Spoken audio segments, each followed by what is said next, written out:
Hello friends. Did you know that nearly 80% of those who watch my videos aren't subscribed? If you enjoy the content, I'd truly appreciate it if you hit that subscribe button. It helps a lot. Also, don't forget to leave a like and share your thoughts in the comments. Your interaction not only supports the channel's growth, but also helps these stories reach more people. Thank you all for being here. By the way, where are you watching from? Let me know in the comments.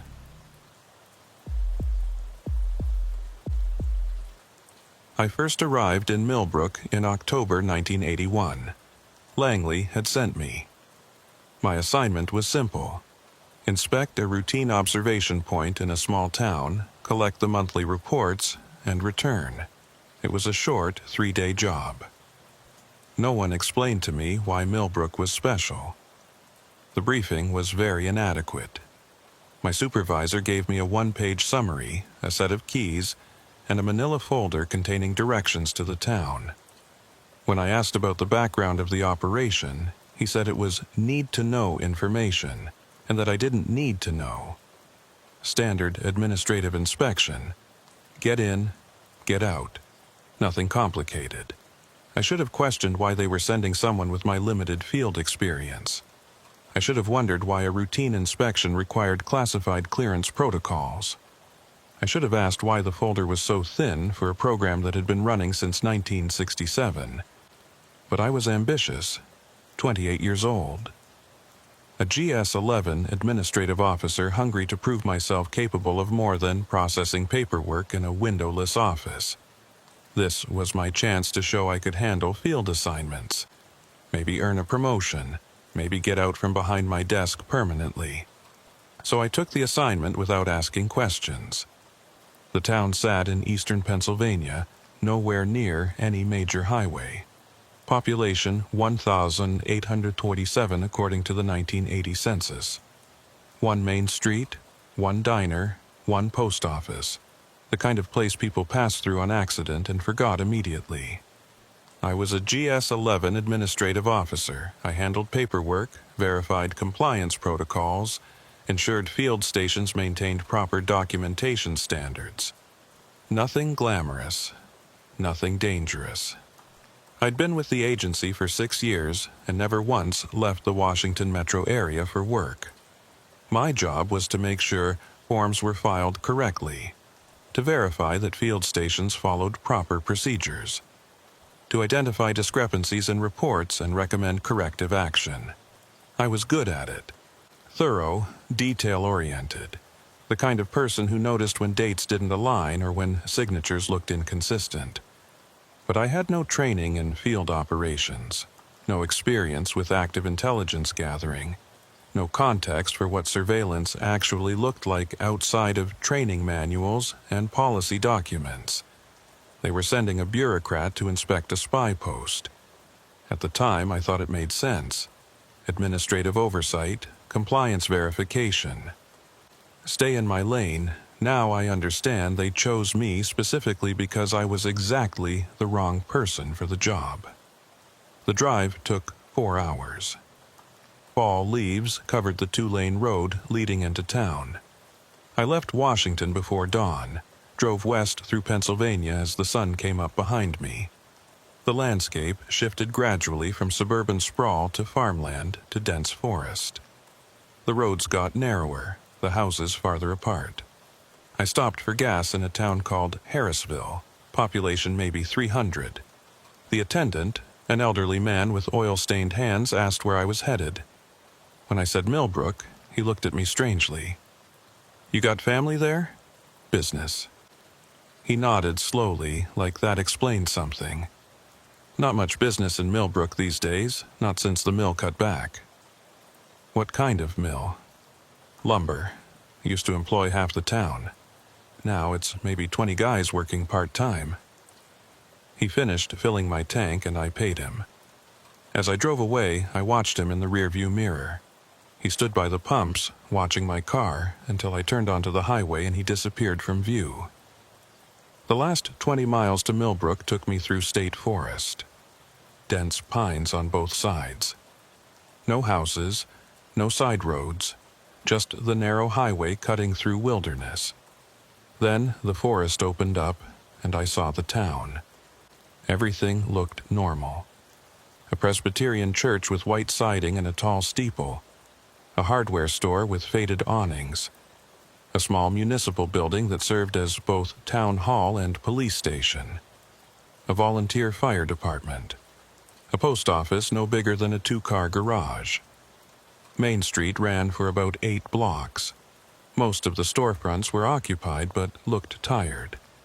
Weathered signs, chipped paint, windows that needed washing. The kind of slow decay that happens in small towns when the economy shifts and nobody has money for maintenance. I saw maybe a dozen people on the sidewalks. They moved slowly, going about their business with the unhurried pace of rural America. An old woman with a shopping bag. A man in coveralls talking to someone in a pickup truck. A mother pushing a stroller. Normal, completely normal. But something felt off. I couldn't identify what. The scene was too normal, maybe. Too quiet. Like a movie set dressed to look like a small town, but missing some essential element that would make it feel lived in. I drove slowly down Main Street looking for Fisher's drugstore. I found it on the corner of Main and Oak, a 2-story brick building with the pharmacy on the ground floor and what looked like apartments or offices above. The observation post was located above Fisher's drugstore on Main Street. I parked my rental car out front and climbed the exterior stairs to the 2nd floor. The steps were metal, painted brown, with rust showing through in places. They rang with each footstep, announcing my arrival. The door had no markings, just a number, 2B, no company name, no agency identification. Nothing to suggest this was anything other than a storage room or empty office space. I knocked, no answer. I listened, no sound from inside. I used the key they'd given me at Langley. The lock was new. I could tell by the lack of scratches around the keyhole. Everything else about this building looked old and neglected, but this lock had been installed recently. Within the last year, I'd guess. The door opened smoothly, well-oiled hinges. No creak. The space inside was larger than I expected. 3 rooms. The front room contained 2 desks, filing cabinets, and a large window overlooking Main Street.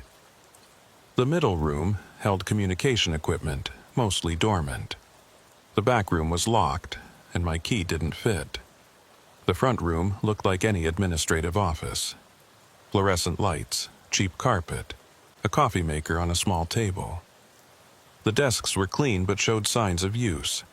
Papers in organized stacks, pens in holders, a calendar on the wall showing October 1981.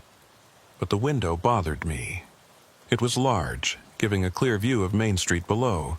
Good for observation. But there were no curtains, no blinds. Anyone on the street could look up and see directly into the office. That seemed wrong for a surveillance post. You'd want to observe without being observed.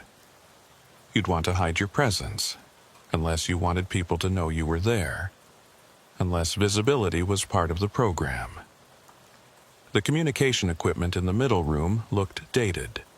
Reel-to-reel tape recorders, a radio receiver, telephone recording devices. Nothing high-tech. Everything looked like it had been installed in the late 60s and never upgraded. Some of the equipment was running. I could see spools turning slowly on the tape recorders, though I couldn't hear any sound. Recording something. Always recording. The back room had a solid wooden door with a deadbolt.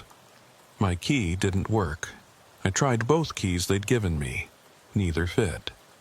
I checked my watch. 2:05 p.m. Agent Howell was supposed to meet me here at 2 o'clock. Agent Howell was supposed to meet me here at 2 p.m. It was 2:17. I waited. At 2:45, I heard footsteps on the stairs. The door opened. Agent Howell looked exactly like his personnel photo. Mid-40s, thinning hair, wire-frame glasses, medium build. He wore slacks and a cardigan sweater. He could have been a high school math teacher. "You're Fletcher," he said. Not a question. Yes, sir. They send you to check up on me? Routine inspection, quarterly protocol. He nodded slowly, studying me. His eyes had dark circles underneath. You read the briefing file? I did. Then you know what we do here. I knew what the briefing file said. Millbrook had been designated an observation site in 1967 as part of a domestic monitoring program. The program itself wasn't unusual. Dozens of small towns across America served similar functions. The agency maintained low-visibility posts in these locations to monitor behavioral patterns, track demographic shifts, and assess the effectiveness of various information dissemination methods. The briefing file called it sociological research, purely observational, no active interventions, no contact with local population, just watching and recording. I'd like to review your logs and monthly reports, I said. Howell walked to one of the filing cabinets and pulled out a thick folder. He set it on the desk. Everything's there. October 1980 through September 1981. I opened the folder and began reading. The reports followed standard format. Date, time, observations, notes. Howell's handwriting was neat, almost mechanical. October 12, 1980. Subject group gathered at Methodist Church for evening service. Attendance 47. Duration 1 hour. 12 minutes, no anomalies. November 3, 1980. Presidential election. Polling location, municipal building. Turnout, 68% of registered voters. Results consistent with regional patterns. No anomalies. December 25, 1980. Christmas Day. Observed family gatherings through standard surveillance. Gift exchange patterns conform to expected socioeconomic indicators.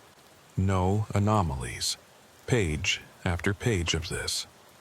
Mundane observations of mundane life in a mundane town. Everything looks in order, I said.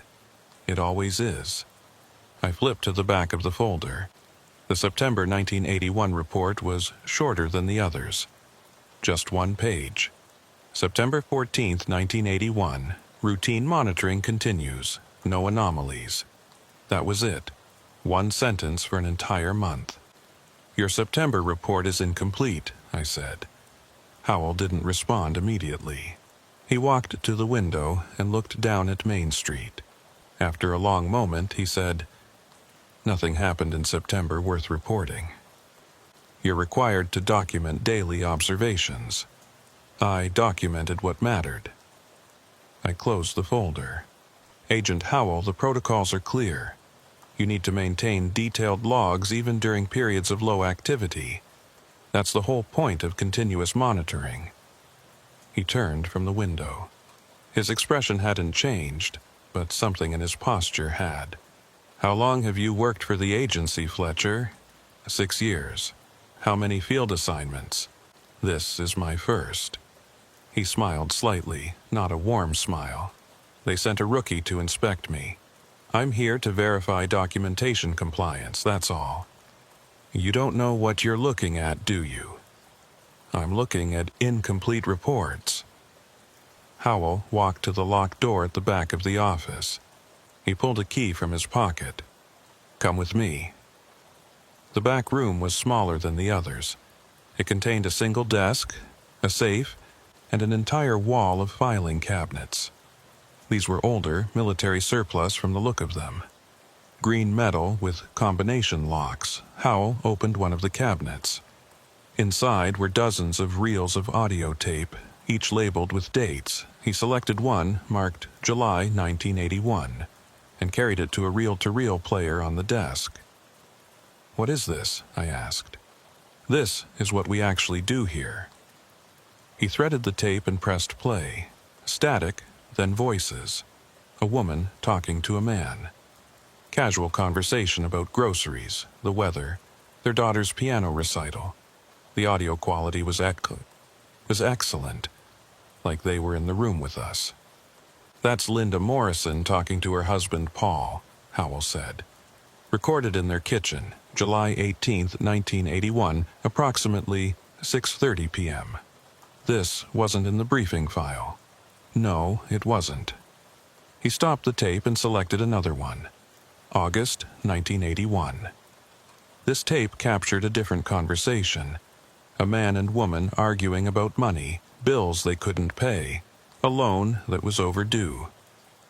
Richard and Susan Garrett, Howell said. Their bedroom, August 9th. I felt cold. You've been conducting surveillance inside their homes? For 14 years. The briefing file said observational monitoring only. No active collection. The briefing file you read was written for people like you, administrative officers, GS-11s, who process paperwork and verify protocols. What's the actual program? Howell ejected the tape. Millbrook isn't an observation site. It's a controlled environment. Has been since 1967. Every phone line is tapped. Microphones in most homes. Cameras in the municipal building, the post office, the school. We monitor everything. Why? To see what happens. What do you mean? He didn't answer. Instead, he opened the safe and removed a thick binder. The cover was marked Millbrook Operational History, Classified. Read this tonight, he said, handing it to me. All of it, then we'll talk tomorrow. I'm supposed to complete my inspection today and leave tomorrow morning. Change your plans. I looked at the binder in my hands. What's in here? The truth about Millbrook. He walked to the door. There's a motel on Route 40, about 3 miles west of town. The Sleepy Hollow. Check in there. Don't stay in Millbrook overnight. Why not? Because I don't know if they're watching you yet. He left. I heard his footsteps descending the stairs, then the sound of a car engine starting. I stood alone in the back room, holding the classified binder, surrounded by filing cabinets full of audio tapes documenting 14 years of surveillance on 1,847 people who had no idea they were being monitored. I should have left right then. Driven back to Washington, filed a report about the irregularities, let the appropriate oversight committees handle it. Instead, I locked the office and drove to the Sleepy Hollow Motel. The room was clean but dated. Brown carpet, floral wallpaper, a black rotary phone on the nightstand. I sat on the bed and opened the binder. The first page was a memorandum dated April 3rd, 1967. 2. Deputy Director, Domestic Operations. From Dr. Malcolm Reeves, Behavioral Sciences Division. Project Millbrook. Authorization request. The memorandum outlined a proposal to establish a long-term behavioral monitoring program in a small, isolated community. The stated objective was to study how information flows through social networks, how opinions form and change, and how communities respond to various stimuli over extended periods. What made Millbrook ideal, according to Dr. Reeves, was its isolation and stability. Low population turnover. Minimal external influence. A closed social system perfect for longitudinal study. The proposal requested authorization for comprehensive surveillance infrastructure and a duration of no less than 15 years. At the bottom of the page, a handwritten signature approved the program. I turned to the next section, Implementation Timeline. May 1967. Initial survey team deployed. Population demographics analyzed. Key social nodes identified. Mayor, school principal, prominent business owners, church leaders. June 1967. Technical installation phase. Telephone intercepts established through cooperation with regional provider. Microphone systems installed in selected residences during a coordinated gas leak inspection that required temporary evacuation of the affected homes. July 1967. Observation post established above Fisher's Drug Store. Agent Howell assigned as primary observer. August 1967. Full operational status achieved. Continuous monitoring commenced. The next 100 pages detailed the surveillance infrastructure in technical terms I barely understood. Frequencies, transmission protocols, recording schedules. What I did understand was the scale. They weren't just monitoring the town. They were recording everything. Then I reached a section that made me stop. It was titled Stimulus Introduction. October 1969. First controlled information insertion. False news story regarding potential highway development planted through municipal council member. Objective: measure information dissemination speed and community opinion formation. Results: story reached 67% of a population within 72 hours. Opinion divided along predicted socioeconomic lines. Community meeting held. Local newspaper published editorial. Information life cycle: 19 days from insertion to resolution. March 1971. Second stimulus.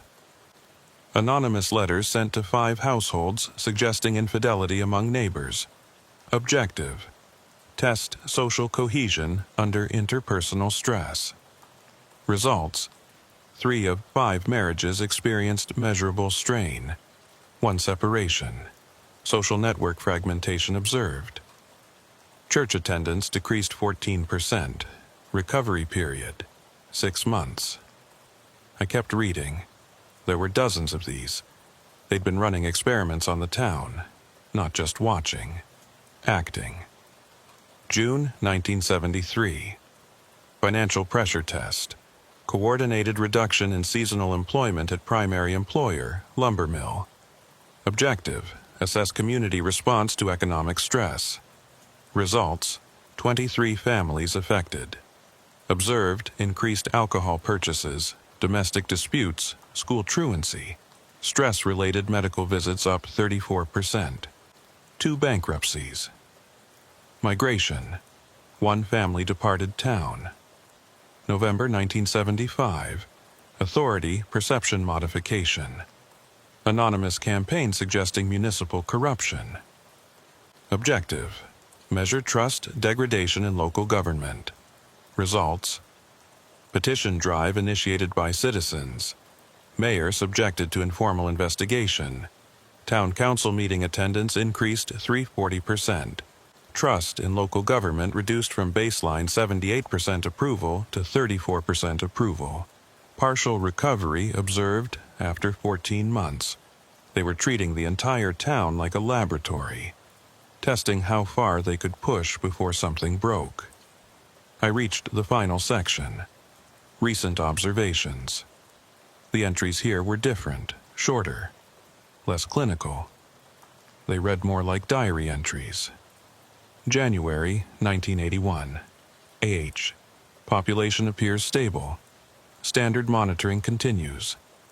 Some residual effects from 1979 employment tests still observable. Advised DC that recovery metrics are within acceptable range. April 1981. AH. Noticed anomaly during routine surveillance. Subject Morrison, Linda, observed having identical conversation with the subject Garrett, Susan, on April 12th and April 13th. Same words, same phrasing. Checked recordings, conversations occurred at different times, but language was identical. Possible equipment malfunction. May 1981. AH. Anomaly repeating. Multiple subjects using identical phrases across different contexts. Requested technical inspection of recording equipment. Technician confirmed equipment functioning properly. June 1981. AH. Phenomenon increasing. Yesterday, observed 7 separate individuals use the phrase "it's like we talked about" in conversations with different people. No apparent connection between speakers. No shared context. Reviewed previous month's recordings. Pattern not present before March 1981. July 1981. AH. Verbal repetition now affecting approximately 40% of monitored population. Phrases appear to circulate independent of normal information flow. Subject Morrison used phrase, "The time is almost ready," in conversation with husband. Same phrase used by subject Hayes, grocery store owner, in completely unrelated conversation 2 hours later. No contact between subjects that day. August 1981. AH. Contacted DC requesting guidance. Described phenomenon. Requested investigation team. DC response. Continue monitoring. Do not intervene. Do not make contact with population. Ensure surveillance integrity maintained. I'm following protocols, but I need to state for the record. This isn't normal information dissemination. This is something else. September 1981. AH. I don't know how to document what I'm observing anymore. The phrases are everywhere now. People speak them with no awareness. When I review the tapes, I can hear myself saying them too. In my own logs. Words I don't remember writing. The recordings from September are missing. I know I made them. I was here every day, I watched, I listened, I recorded. But when I go to file them, they're already filed, already labeled, already dated. I found my own voice on a tape labeled October 15th, 1981. But today is September 28th, 1981. That was the last entry. I checked the date on my watch. October 15th, 1981. I'd been certain it was October 13th when I left Washington yesterday. The drive took 4 hours. I arrived in the afternoon. That would make today October 14th, but my watch said October 15th. The date on the motel room TV guide said October 15th. The newspaper I'd seen in the lobby said October 15th. I went to the phone and called the front desk. Front desk, this is Margie. Hi, I just need to confirm today's date. October 15th, Thursday. And yesterday was Wednesday the 14th. Everything all right, hon? Yes, thank you. I hung up. I must have been mistaken about my departure date. Simple confusion. Long drive. Fatigue. I returned to the binder and flipped back through Howell's entries. His handwriting remained consistent until August. In September, it started to change. The letters were shakier. Some words trailed off. By the final entry, it barely looked like the same person's writing. I needed to talk to Howell in the morning, get clarification, file my report, and leave. I closed the binder and lay back on the bed. The motel room was quiet except for the hum of the heating unit under the window. I should have left, driven through the night, gone straight back to Washington. Instead, I fell asleep with the binder on my chest and dreamed of voices speaking in perfect unison, saying words I couldn't quite hear but somehow already knew. I woke at 6 a.m. to knocking on my door. 3 sharp raps. I'd slept in my clothes. The binder had fallen to the floor. I picked it up, set it on the desk, and opened the door. Agent Howell stood in the hallway. He looked worse than yesterday. His eyes were bloodshot, his shirt wrinkled like he'd slept in it. He held 2 cups of coffee from the motel lobby. "We need to talk," he said. "Not here. Get dressed." 5 minutes later, we were in his car, a gray Ford sedan, driving east away from Millbrook. The sun was just coming up over the tree line. Howell didn't speak until we were several miles from town. "You read the file?" he said. "Most of it? Then you know this isn't what they told you it was.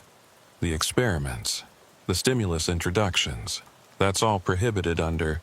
I know what it's prohibited under. I wrote reports about it, sent them to DC every time. They told me to continue monitoring." "How long have you known?" "Known what?" "That the program violated policy." Howell laughed bitterly. "Fletcher, the program is the policy. You think this is one rogue operation. There are 17 towns like Millbrook, maybe more. I don't know the full scope. 17? That's how many I've heard mentioned in briefings. Small towns, isolated, stable populations. All of them monitored the same way. All of them receiving stimulus introductions. We drove in silence for a while. Howell pulled into a rest stop and parked facing the woods. He killed the engine. "Tell me about the anomalies," I said, "the repeated phrases." "It started in March, maybe February. Hard to say exactly. At first I thought I was hearing things. You spend enough time listening to surveillance tapes, your brain starts finding patterns that aren't there." But they were there. Yes. Small things at first. A woman would say something unusual, specific. Then a day later, someone else would use the exact same phrasing. Not the same sentiment, the exact same words. Could they have heard it from each other? That's what I thought. I mapped the social networks, checked who talked to whom. But there was no contact, no phone calls, no visits. The phrases were spreading without transmission. How is that possible? I don't know. I sipped the coffee he'd given me. It was lukewarm. "What about the tape you mentioned in your notes? The one dated October 15th but recorded in September?" Howell's hands tightened on the steering wheel. I didn't want to put this in writing. Couldn't figure out how to explain it. But I've been finding recordings I don't remember making. They're in my voice, my recording style, but the dates are wrong. Or the dates are right and my memory is wrong. "Have you seen a doctor?" "I'm not sick, Fletcher. I know how this sounds. But something is happening in that town that doesn't fit normal parameters." "Such as?" He reached into his jacket and pulled out a small notebook. He flipped it open to a page filled with names and dates. I started tracking the phrase repetitions in June. "Look at this." He pointed to a list, June 3. It's like we talked about, 7 instances. June 10. The time is almost ready. 12 instances June 17th. We agreed on this before. 19 instances June 24th. You know what needs to happen. 31 instances. The frequency is increasing, I said. Not just increasing, accelerating. By September, I was logging over 100 instances per day, and the phrases were getting more complex. "What do you mean, more complex?" He flipped to another page. "Listen to this, September 22nd. I have 17 different people, in 17 different conversations, with 17 different subjects, all using this exact sentence. We've been preparing for this longer than you remember, and when it begins, you'll understand your role." I felt cold, despite the morning sun streaming through the windshield. That doesn't sound like natural speech. No, it doesn't. Could someone be feeding them these lines? Some kind of coordinated campaign? That's what I thought. I expanded surveillance, checked for outside contacts, monitored all incoming and outgoing calls and mail. Nothing. No coordination. No source. Then how? Howell closed the notebook. "That's what I need you to help me figure out. Because I think it's connected to the program, to what we've been doing to them for 14 years. The stimulus introductions. We've been manipulating their information environment, planting false stories, creating artificial stress, breaking apart their social bonds and watching how they rebuild. We've been treating them like lab rats. And you think this is some kind of response? I think we changed something, damaged something. And now something's happening that we don't understand and can't control." He started the car. "Come on, I want to show you something." We drove back toward Millbrook but stopped about a mile from the town limits. Howell pulled off on a dirt road that led into the woods. We parked and walked about 50 yards to a small clearing. In the center of the clearing was a metal box about 3 feet square, painted forest green to blend in. It had a small antenna and a solar panel. "One of the relay stations," Howell said. We have 12 of these positioned around town. They receive signals from the microphones and cameras, then transmit everything back to the observation post. He opened a panel on the side of the box. Inside was a tangle of wiring and circuit boards. This should be receiving signals from 6 different homes in the northeast section of town. But look at this. He pointed to a meter on one of the circuit boards. The needle was completely pegged to the right. That's the signal strength indicator. It should be fluctuating as people talk and move around. But it's been maxed out for 3 weeks. Equipment malfunction? That's what I thought. I replaced this entire unit 2 weeks ago. Same thing. What does it mean? It means these homes are transmitting constantly. Even when no one's talking, even when no one's home, continuous signal. I stared at the meter. The needle didn't move. Completely steady at maximum. Have you checked the homes? I did a visual inspection. Everything looked normal, but I can't go inside, can't make contact. Those are the protocols. Protocols established to maintain observation integrity. Right. But if something's wrong, if there's a safety issue, that's what I told DC. They said maintain surveillance. Do not intervene. Do not make contact under any circumstances. We walked back to the car. The morning had fully arrived now, bright and clear. From this distance, Millbrook looked peaceful. A small town waking up to another ordinary day. I need to hear the recordings, I said. The recent ones. They're all at the office.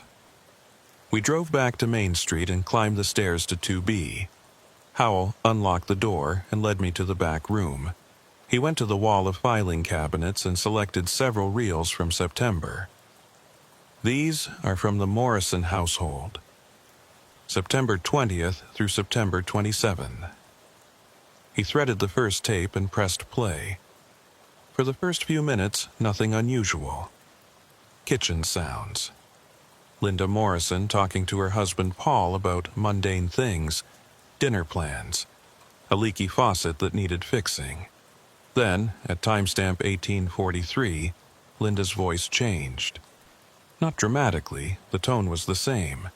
But the words, "We've been preparing for this longer than you remember." Paul responded normally. Preparing for what? Linda, when it begins, you'll understand your role. Paul, Linda, what are you talking about? Linda, in her normal voice again, I asked if you wanted chicken or pork chops for dinner. The conversation continued as if nothing had happened. Paul never acknowledged the strange statement. The tape ran for another hour. Nothing unusual. Howell fast-forwarded to the next day. September 21st, timestamp 1915. Same pattern. Normal conversation. Then, Paul's voice. We've been preparing for this longer than you remember. Linda, preparing for what? Paul, when it begins, you'll understand your role. Linda, are you feeling okay? Paul, normally, I'm fine. Why? Howell stopped the tape. You see? They're saying it to each other. They don't seem to hear it when the other person says it, but they both say it. What about other families? He loaded another tape, the Garretts. Same pattern. Different dates but identical phrases inserted into otherwise normal conversations. Another tape, the Hayes family. Same thing. We spent 3 hours listening to recordings. Every family showed the same phenomenon. The phrases appeared in conversations with no warning, no context, and no acknowledgement from the other participants. This isn't possible, I said. I know. People don't just spontaneously speak identical sentences across a population with no connection or coordination. I know. There has to be an explanation. Howell ejected the tape. Maybe, but I don't have one, and DC doesn't seem interested in finding one. I thought about the binder, the 14 years of manipulation and surveillance. What if this is exactly what they wanted? What do you mean? The program, Project Millbrook. What if the stated objective was a cover? What if they were testing something else entirely? Like what? I don't know. Behavioral conditioning, mass psychology. What if the experiments weren't just to observe how communities respond to stress? What if they were designed to create this? Howell stared at me. That's insane. Is it? You said there are 17 towns, all running the same program, all conducting the same types of stimulus introductions. What if they're all experiencing the same phenomenon? I'm the only observer. I don't know what's happening in the other locations. But someone does. Someone at DC coordinating all of this. We sat in silence. The tape player clicked softly in the background. The reels still spinning through the tape had ended. We need to report this, I said. Proper channels. Inspector General, Congressional Oversight. Howell laughed without humor. Fletcher, you still don't get it. The proper channels approved this, funded it, maintained it for 14 years. You think they don't know what's happening? Then what do we do? I don't know. I've been asking myself that question for 3 months. I stood up. Show me the town. I want to see it during the day, see how people are behaving. We locked the office and walked down to Main Street. It was mid-morning now. More people were out. We went to the diner and sat at the counter. The waitress, a woman in her 50s with her name tag reading Doris, brought us coffee without asking. Morning, Tom, she said to Howell. Usual. Just coffee today, thanks. She turned to me. Haven't seen you before. Just visiting. Well, welcome to Millbrook. It's like we talked about. You'll want to try the pie before you leave. I froze. Howell's hand tightened around his coffee cup. Doris didn't seem to notice anything unusual. She smiled and walked away to take another order. Did she just... I started. Yes. I watched Doris work.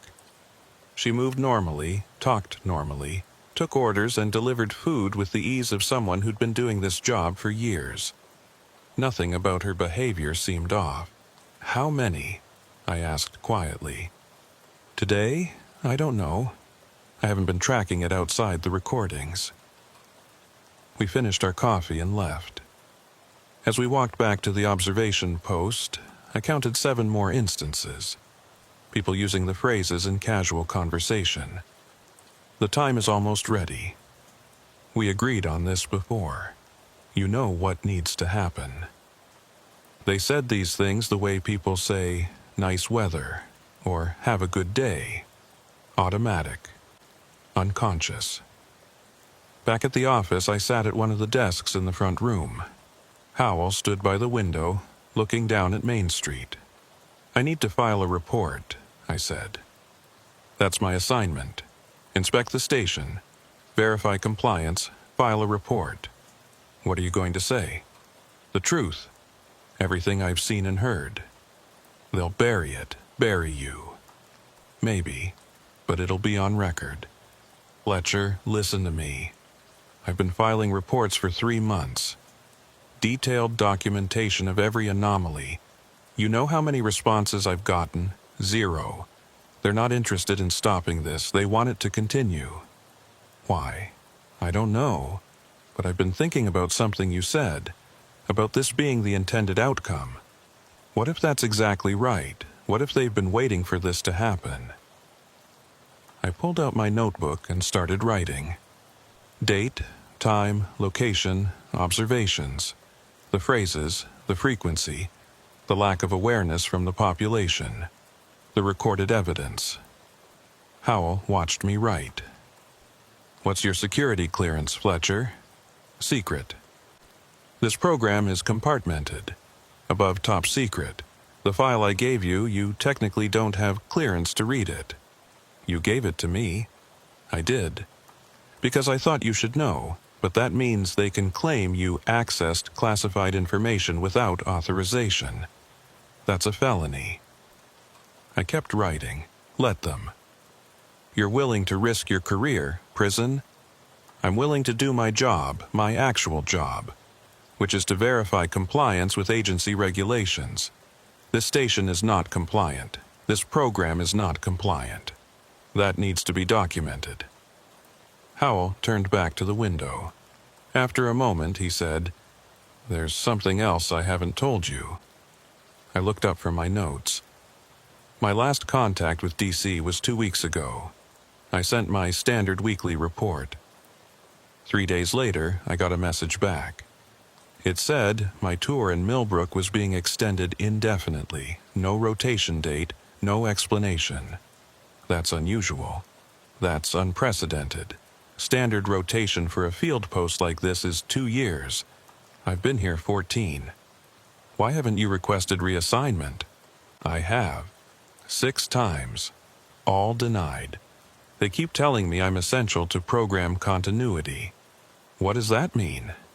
I think it means they can't let me leave. Not now. Not when I know what's happening. A chill ran down my spine. Howell, are you saying they're keeping you here against your will? I'm saying I don't know if I'm an observer anymore. Maybe I'm part of the experiment. He turned from the window. His face looked older in the afternoon light streaming through the glass. Maybe we both are now, he said. I stayed in Millbrook for 3 more days. Each day, the phenomena intensified. On October 16th, I counted 47 instances of the phrases during a 6-hour period. People spoke them in shops, on sidewalks, in their homes. The recordings captured hundreds more.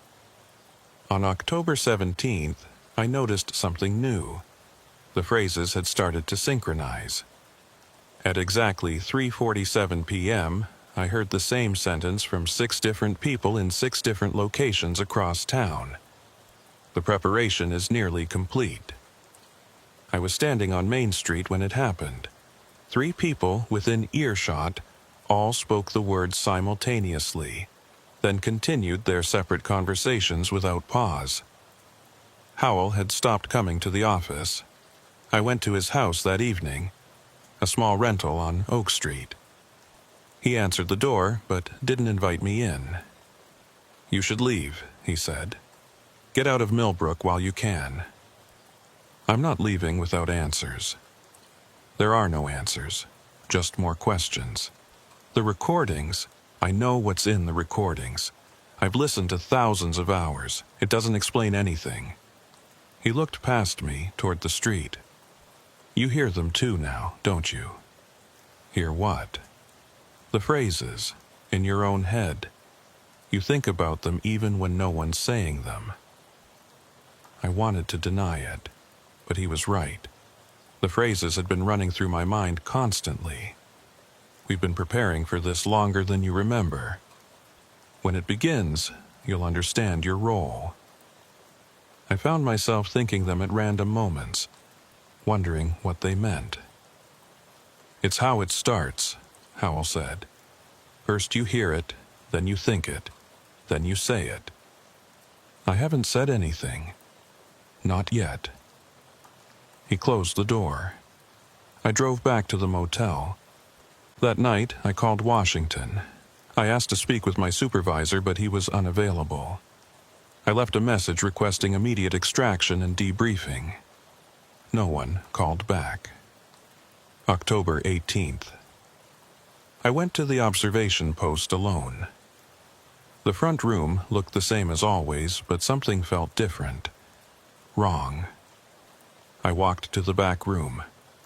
The filing cabinet stood open. Someone had removed all the tapes from September and October. I checked the safe. The operational history binder was gone. On the desk was a single piece of paper, a memorandum on agency letterhead. To Administrative Officer Fletcher. From Office of Security, Re. Millbrook Inspection. Your presence in Millbrook is noted. Your assignment has been modified. You are to remain at the observation post and continue monitoring activities until further notice. Do not attempt to leave the area. Do not file external reports. Do not make contact with unauthorized personnel. A replacement observer will arrive when appropriate. Your cooperation is appreciated. The memo wasn't signed. I crumpled it and threw it in the trash. I went downstairs and got in my rental car. I would drive back to Washington. File my report in person. Force someone to listen. I made it 2 miles before I had to pull over. The phrases were overwhelming now, filling my head. I couldn't think past them. Every thought led back to those words. We've been preparing for this. The time is almost ready. You'll understand your role. I sat in the car on the shoulder of Route 40, hands shaking, trying to remember why I'd started driving, where I was going. Millbrook. I needed to get back to Millbrook. No, that wasn't right. I was leaving Millbrook. I was going to Washington. Why was I going to Washington? To file a report. About the observation post, about the anomalies. What anomalies? I couldn't remember. The details were slipping away. I knew something was wrong. Something important I needed to document. But every time I tried to hold the thought, it dissolved. I turned the car around. Back at the motel, I tried to write everything down. My notebook was filled with entries from the past 3 days, but I couldn't understand my own handwriting. The words didn't make sense. Phrases written over and over. Preparation nearly complete. Understand your role. Longer than you remember. I hadn't written those things, had I? There was a knock at my door, 3 sharp raps. I opened it. A woman stood in the hallway, mid-30s, dark suit, carrying a briefcase. She showed me credentials, agency identification. Officer Fletcher, I'm Dr. Rebecca Marsh. I need to speak with you about your assignment. I let her in. She set her briefcase on the desk and pulled out a folder. Your inspection report was due 3 days ago, she said. Why haven't you filed it? I was waiting for clarification on certain aspects of the program. What aspects? The surveillance infrastructure, the recordings, the stimulus introductions. She nodded, making notes. And have you discussed these aspects with anyone outside of proper channels? No. Have you attempted to contact Washington? I left a message for my supervisor. I see. She closed the folder. Officer Fletcher, there seems to be some confusion about your role here. Let me clarify. You were sent to conduct a routine administrative inspection. You were not authorized to review operational details beyond basic compliance metrics. The station commander showed me Agent Howell exceeded his authority. He's been recalled. You won't be seeing him again. Something cold settled in my stomach. Where is he? That's not your concern. Your concern is completing your assignment and returning to Washington. She opened her briefcase again and pulled out a prepared report. I've drafted your inspection findings. All systems compliant. No irregularities noted. You just need to sign. I looked at the document. Standard boilerplate. Nothing about the recordings, nothing about the phrases, nothing about what was happening to the town. I can't sign this. It's not accurate. It's accurate to your level of access and authorization. People are exhibiting coordinated behavioral anomalies. The entire population is what, Officer Fletcher? The words caught in my throat. What was I trying to say? Something about phrases, about people saying things. But as I tried to articulate it, the thoughts became fuzzy. There were recordings, evidence of... Dr. Marsh watched me struggle. Her expression was patient, clinical. Officer Fletcher, you've been under significant stress. Extended time reviewing surveillance materials can be disorienting. Sometimes, people start seeing patterns that aren't there. The patterns are real. I documented them. Did you? May I see your documentation? I grabbed my notebook and handed it to her. She flipped through the pages, her expression unchanging. "These notes are concerning," she said. "Repetitive phrases, fragmentary observations. This doesn't read like a professional report. It reads like someone experiencing acute anxiety. I'm not anxious. I'm documenting what I observed. What you think you observed." She closed the notebook. "Officer Fletcher, I'm recommending you return to Washington immediately. Take a few days of leave. See the medical staff. After a proper evaluation, we can discuss your future assignments." "I'm not leaving until I understand what's happening here." "Nothing is happening here. Millbrook is a quiet town. The observation post is functioning normally. You've been alone too much, reviewing too many surveillance recordings, and it's affected your judgment." She stood up. "Sign the report. Go home. That's an order." After she left, I sat on the bed holding the unsigned report. Outside, the sun was setting. The motel's neon sign flickered on. Sleepy Hollow. Vacancy. I needed to think clearly, to separate what was real from what I might be imagining. The phrases, those were real. I had the recordings, except the recordings were gone. Someone had taken them, but I had my notes. I documented everything. I looked at my notebook again. Dr. Marsh was right. The entries were fragmentary, repetitive. In some places, I'd written the same phrase dozens of times. When had I written this? I didn't remember writing most of it. I flipped to the beginning of the notebook.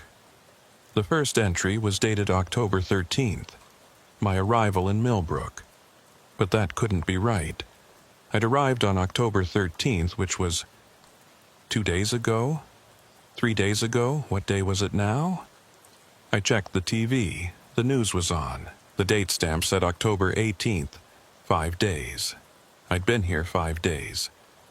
But it felt both longer and shorter than that. Time had become elastic. Some hours dragged on forever. Others disappeared entirely. I went to the bathroom and looked at myself in the mirror. I looked tired but normal. Not like someone losing their grip on reality. Except someone losing their grip on reality probably wouldn't know it. I splashed water on my face and returned to the room.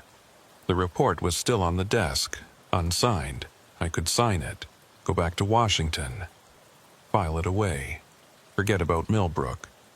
Or I could go back to the observation post, listen to whatever recordings remained, find Howell, get real answers. I grabbed my jacket and keys. The observation post was dark when I arrived. I climbed the stairs and used my key. The door was unlocked. Inside, all the equipment was gone. The desks, the filing cabinets, the communication gear. The rooms were empty except for a few pieces of abandoned furniture. In the back room, someone had left a reel-to-reel player. A single tape sat on top of it, labeled Fletcher, Final Entry. My hands were shaking as I threaded the tape. Static, then my own voice. "This is Administrative Officer Fletcher. October 20th, 1981. Final log entry from Millbrook Observation Post." I stopped the tape, rewound it, played it again. My voice, my cadence, my speech patterns. But I hadn't made this recording. It was October 18th, not October 20th. I let it continue. "The inspection is complete. All systems are compliant. No irregularities observed.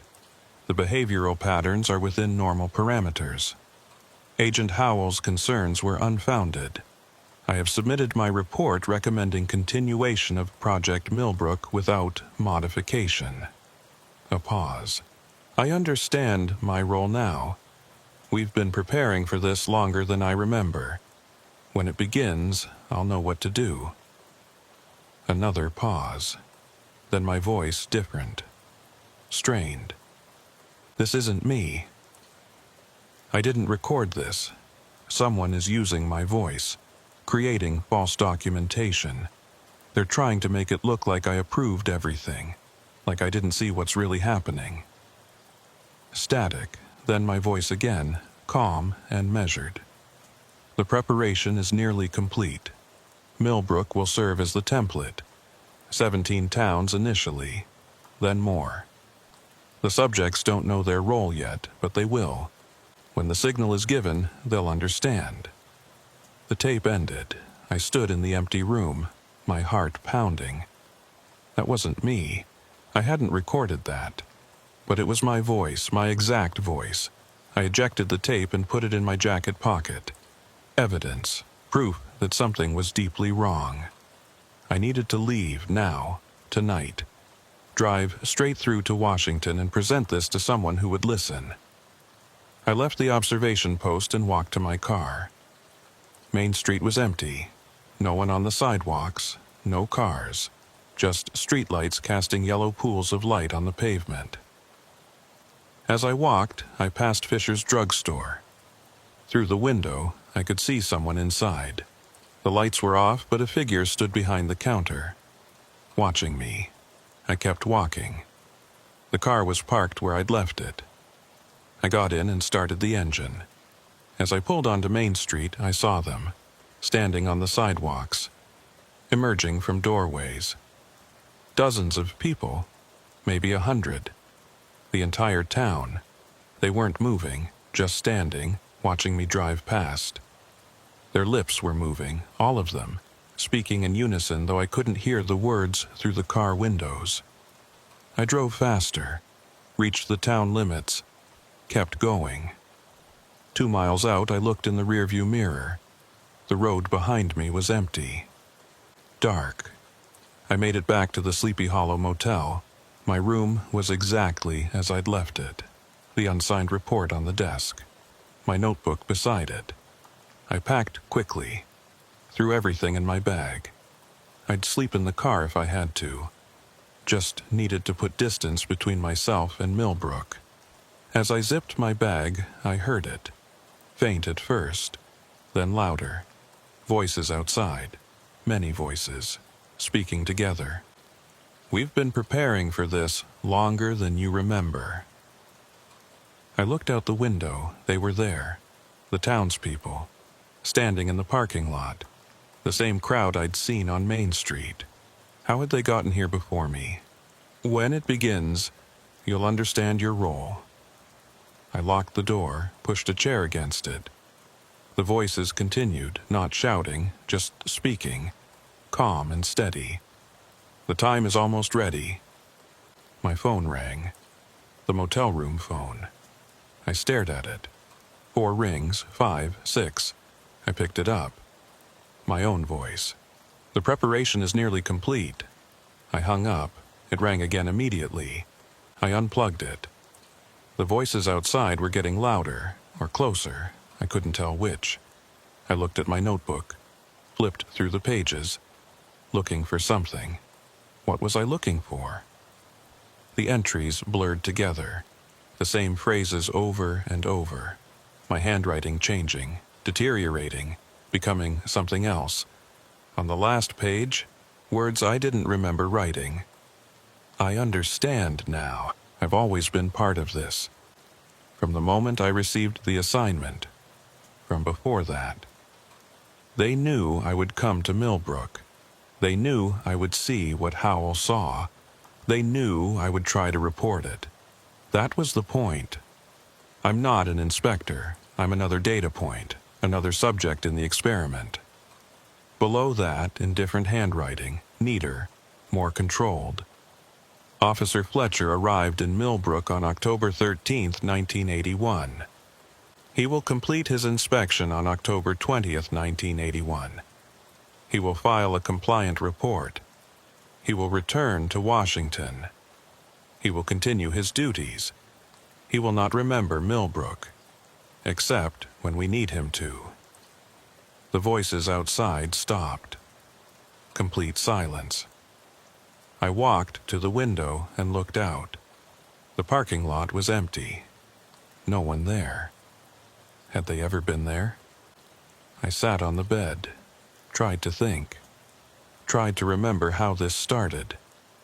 I came to Millbrook to inspect an observation post. That part was clear. Everything after that was what? Real, imagined, both? There was a knock at my door. 3 sharp raps. I didn't move. Another knock. I walked to the door, looked through the peephole. Agent Howell stood in the hallway. He looked different, cleaner, healthier, like the man in his personnel photo. I opened the door. "Fletcher," he said. "We need to talk." "Where have you been?" "Recalled to Washington. Debriefing. Standard procedure." Dr. Marsh said, "Dr. Marsh isn't part of this program. She was sent to evaluate you, to see if you were suitable." "Suitable for what?" He walked into the room without invitation, looked around, saw the unsigned report on the desk. "You haven't filed your report yet. I need to understand what's happening first." Howell sat in the chair by the window. "What do you think is happening?" "I think this whole town is part of an experiment that's gone wrong. I think the surveillance and manipulation created some kind of mass psychological effect. I think people are exhibiting coordinated behaviors that can't be explained by normal social processes." "That's what I thought too, 6 months ago, but I was wrong." "Then what is it?" "It's working exactly as designed." I stared at him. "You're saying the phrases, the synchronization, all of it, that was the intended outcome?" "Not the outcome, the test. To see if it was possible, to see if a population could be prepared for synchronized behavioral modification." "Why?" "Because they're going to do it everywhere. Millbrook was just the pilot. Prove the concept in a small, controlled environment.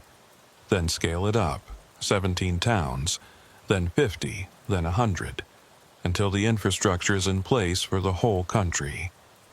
"That's impossible." "Is it? You've seen it work. You've felt it yourself. The phrases taking root in your mind. The compulsion to repeat them. The gradual erosion of individual thought in favor of collective programming." He stood up. "They chose Millbrook because it was isolated, stable, but those characteristics exist in thousands of communities. Small towns, suburbs, even city neighborhoods. Anywhere with strong social bonds and limited external influence. All of them can be modified the same way. I'll report this. I'll tell everyone.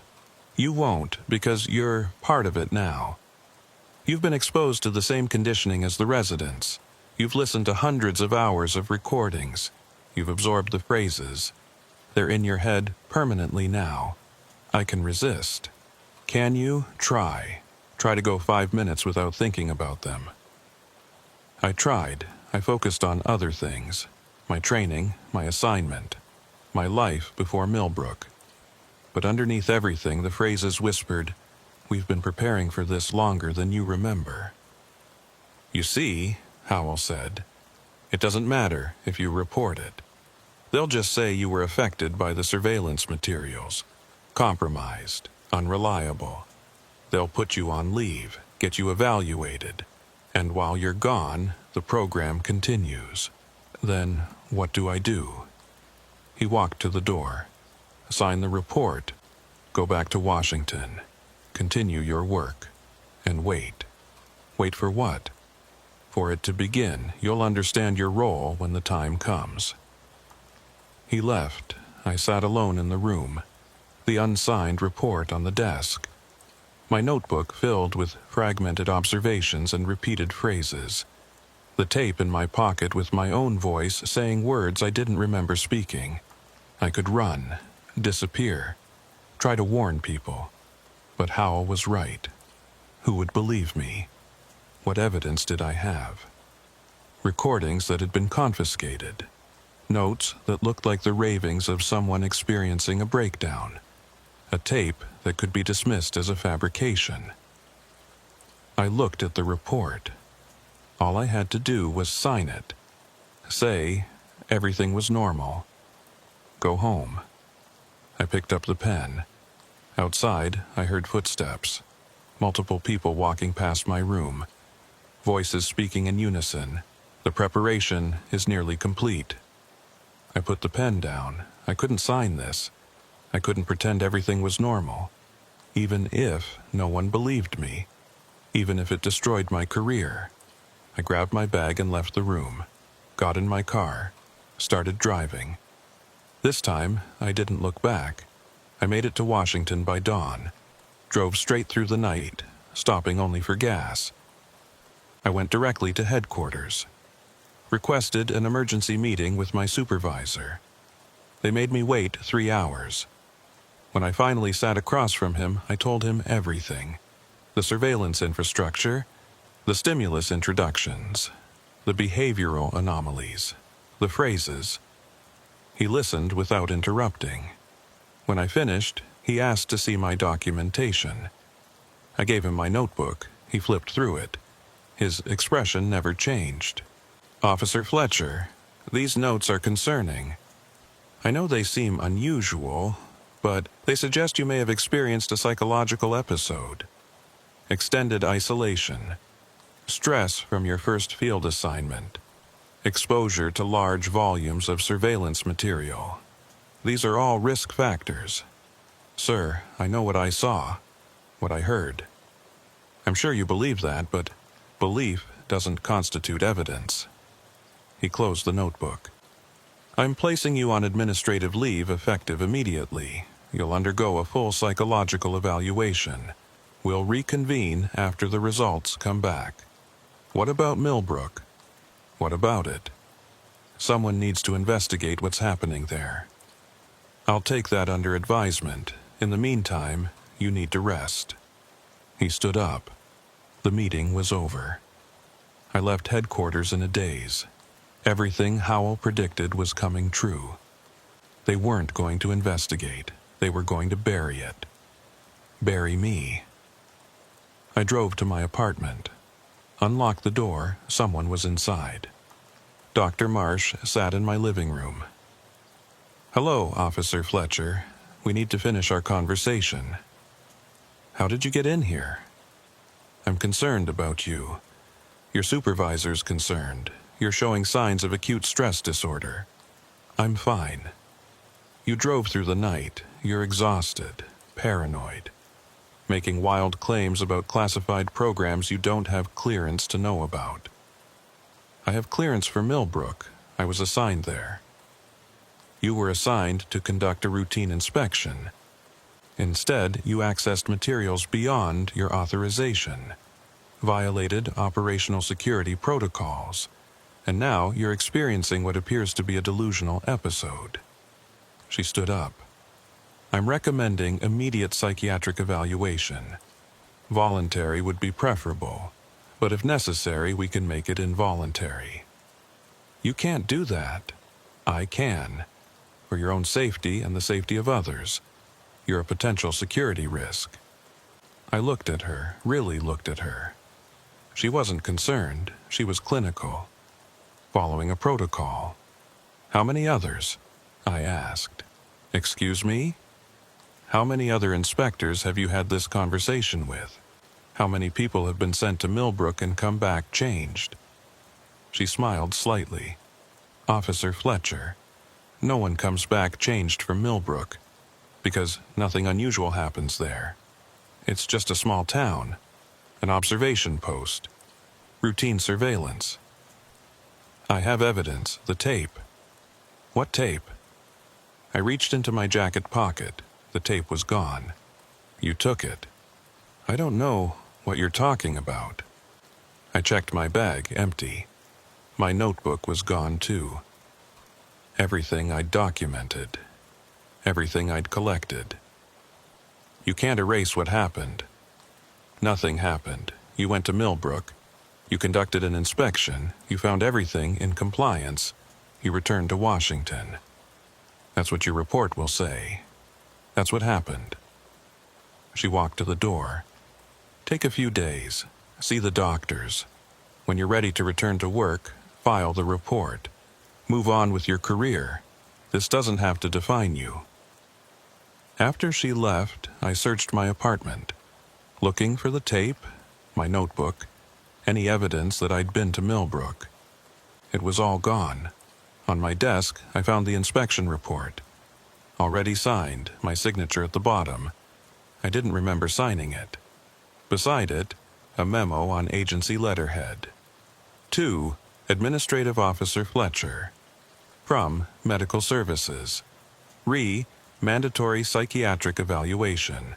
You are hereby ordered to report for psychiatric evaluation on October 23, 1981 at 0900 hours. Failure to comply will result in administrative action. I looked at the calendar. October 21st, I had 2 days before they could make this official. 2 days to figure out what to do.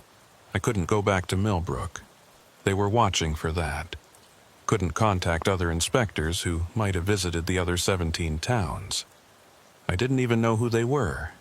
I could try to go public, call a reporter, write an exposé. But with what evidence? Memories? Claims? A signed report saying everything was normal? I sat at my desk and tried to think. Tried to plan. But the phrases kept interrupting, looping through my mind. We've been preparing for this longer than you remember. I hadn't thought them consciously, they just appeared, like someone else's thoughts in my head. When it begins, you'll understand your role.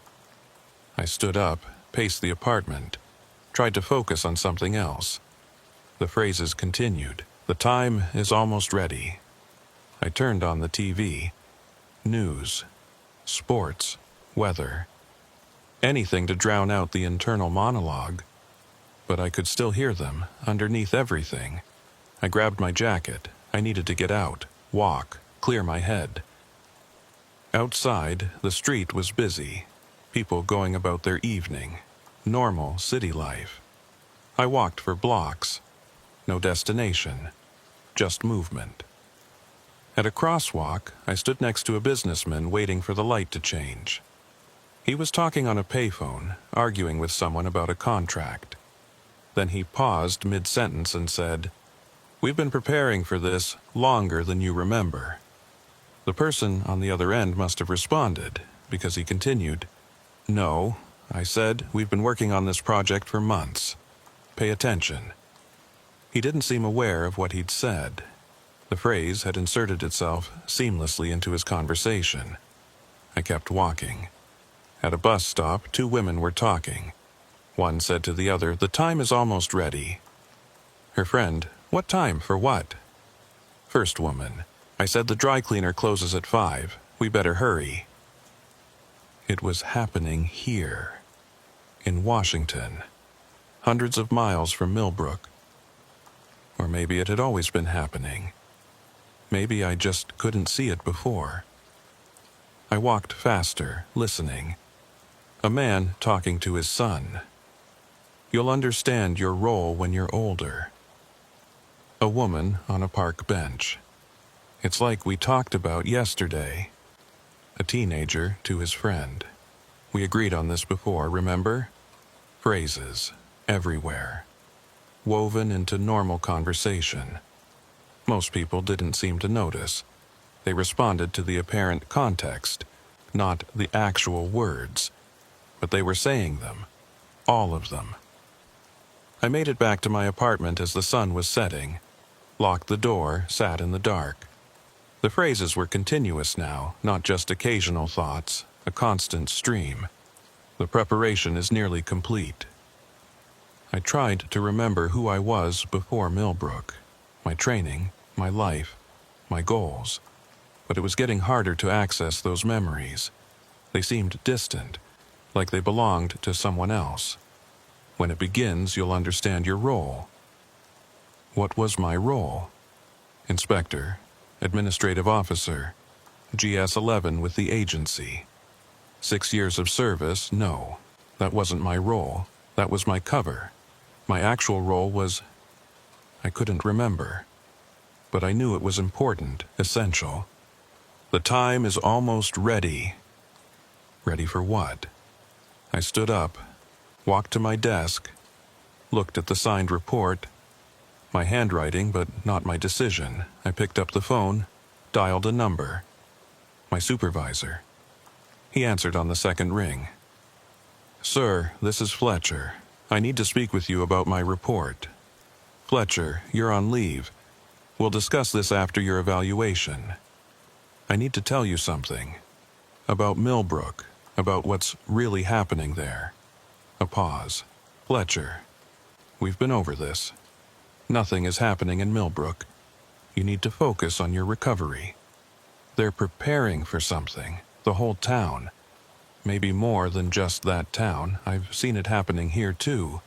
People saying things without knowing. Coordinated phrases across the population. Fletcher, you need to listen. This is bigger than one observation post. This is a systematic program to condition population behavior, to prepare people for synchronized action. And it's working." Silence on the other end. Then, "Officer Fletcher, you're experiencing a psychiatric emergency. I'm going to have someone come to your apartment to ensure you get the help you need. Sir, stay where you are. Help is on the way." He hung up. I put down the phone. They were coming. Medical services. Maybe security. They'd take me somewhere. Evaluate me. Keep me contained while the program continued. I had maybe an hour, less if they hurried. I grabbed a bag, threw in some clothes. Cash I kept in a drawer. My passport. I could disappear, leave the country, start over somewhere they couldn't find me. I was at the door when the phone rang. I should have left, should have run. Instead, I answered. "Fletcher." It was Howell's voice. "How did you get this number?" "I need to tell you something. Something they didn't tell you in Millbrook." "What?" "The program isn't about the towns. It was never about the towns. They're just the starting point, the proof of concept." "What are you talking about?" "Think about it, Fletcher. 17 towns. A few thousand people total. Why would they invest 14 years and millions of dollars for such a small sample? You said they were scaling up. More towns. Eventually, everywhere. That's what I thought. But I was wrong. It's already everywhere." My blood went cold. "What do you mean?" "The surveillance infrastructure in Millbrook, the stimulus introductions, the behavioral conditioning, that was just the final test. The rest of the country has been under similar programs for decades. Different methods, different covers, but the same objective. Preparing the population for synchronized behavioral modification." "That's impossible." "Is it? How do you think culture spreads? How do political movements gain momentum? How do entire populations shift their beliefs and behaviors in coordinated ways? You think that's all organic? Natural? You're saying the government has been manipulating the entire population. Not just the government. It's bigger than that. Governments, media, corporations, institutions, all coordinating to create a population that's ready. Ready to act on command, ready to follow instructions they don't consciously hear, ready to fulfill roles they don't remember accepting. Why are you telling me this? Because you're part of it now. Like me, like everyone who's seen behind the curtain. We can't leave, can't expose it, can't even talk about it without sounding insane. The only choice is to accept our role and wait. Wait for what? For it to begin. You'll understand when it happens. We all will. The line went dead. I stood, holding the phone. The apartment was dark now. City lights filtered through the windows. I could hear sirens in the distance, getting closer. I looked at my packed bag, at the door, at the world outside that I thought I understood. The phrases filled my mind, louder now, clearer. We've been preparing for this longer than you remember. How long? My whole life? Before that?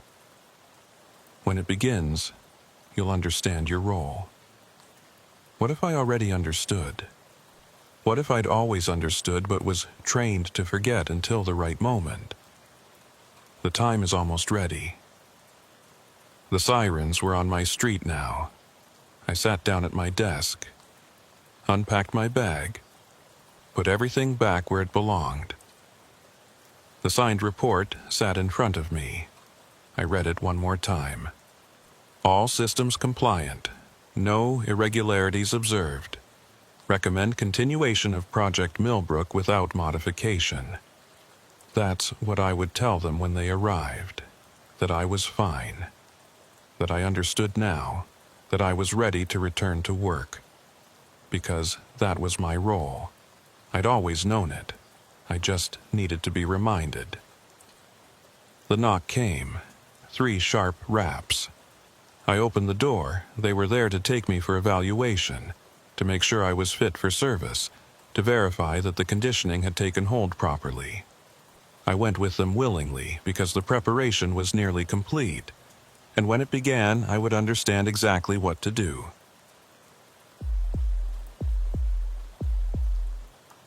They called me on a Tuesday afternoon in March 1979.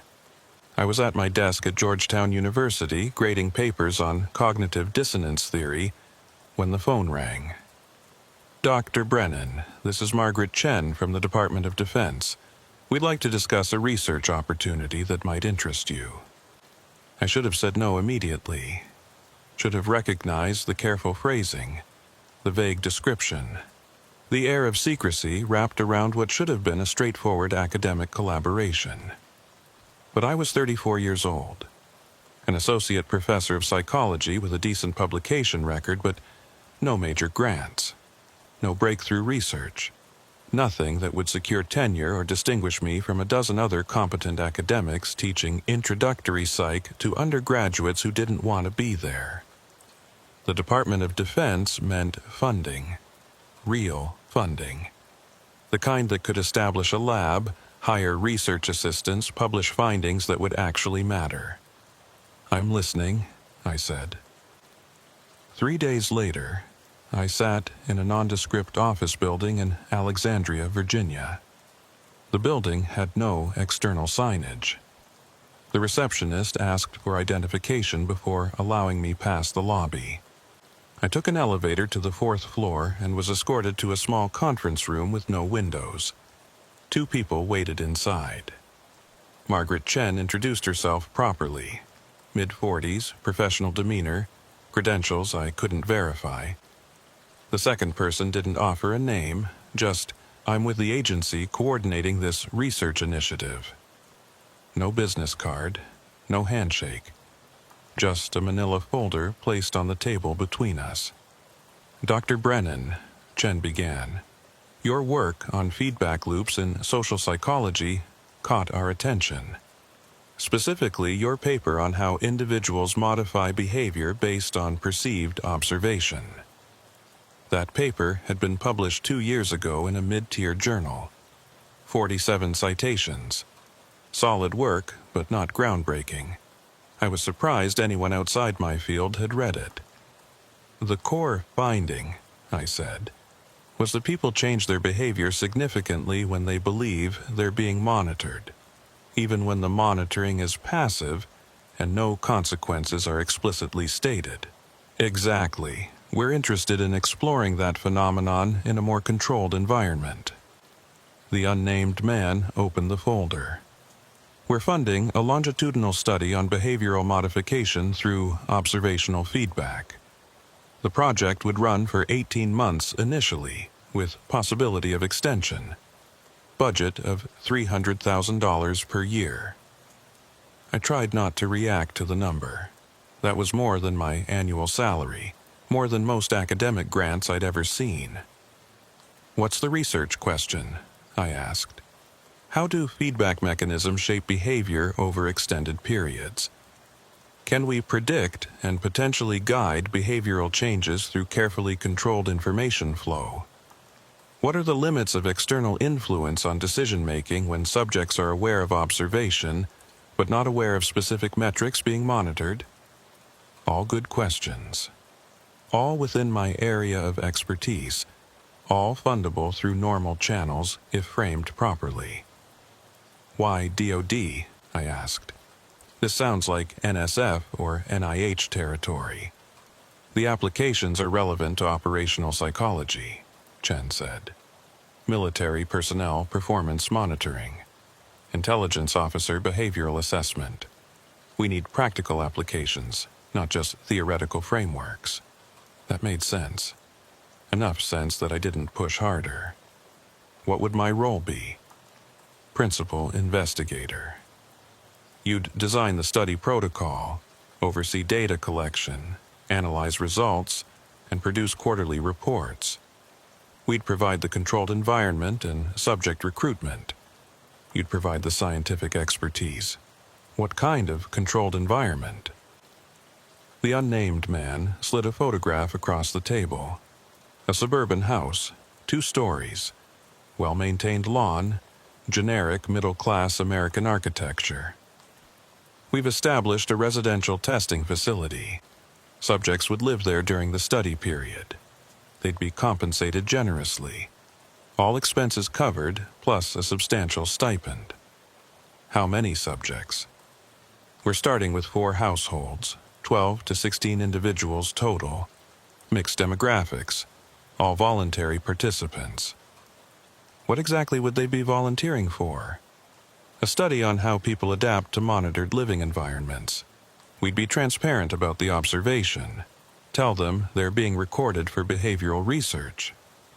But we wouldn't tell them what specific behaviors we're analyzing or what feedback we're providing. I thought about the ethical implications. Full disclosure of monitoring, voluntary participation, generous compensation. It seemed reasonable. I'd need to see the IRB approval, I said. Already secured, Chen said, sliding another document across the table. Georgetown University Institutional Review Board. Approved, signed by the board chair. Everything looked legitimate. When would this start? June 1st. We'd like your decision by end of week. I took the folder home, read through everything carefully. The budget breakdown was extraordinary. Research assistants, equipment, travel, publication costs, everything I'd need to establish myself as a serious researcher. The methodology seemed sound. Create a controlled environment. Recruit willing participants. Monitor their behavior. Provide selective feedback. Measure changes over time. Standard experimental psychology applied to a residential setting. I called Chen on Friday and accepted. The contract arrived the following Monday. 40 pages of legal language, most of which I skimmed. Standard clauses about confidentiality, publication rights, data ownership. I signed where indicated and returned it. The first payment hit my university account 2 weeks later. $75,000. The first quarter's budget. I started preparing immediately. Designed the monitoring infrastructure, cameras, microphones, behavioral tracking software. Hired 2 graduate students as research assistants. Developed the observation protocols and feedback mechanisms. By the end of May, everything was ready. The facility was located in Fairfax County, Virginia, a quiet cul-de-sac in a neighborhood of identical houses built in the early 70s. The house looked completely normal from outside. 3 bedrooms, 2 bathrooms, finished basement, attached garage. Inside, every room was equipped with observation equipment. Cameras in the ceiling corners, microphones embedded in the walls, motion sensors. Even the furniture had been selected for optimal recording capability. Hard surfaces that wouldn't muffle sound, arrangements that provided clear sightlines. The control room was in the basement, banks of monitors showing live feeds from every camera, recording equipment, data analysis terminals, a small desk where I could sit and observe. I spent the last week of May testing the systems, making sure every angle was covered. Every conversation would be captured, every behavioral interaction documented.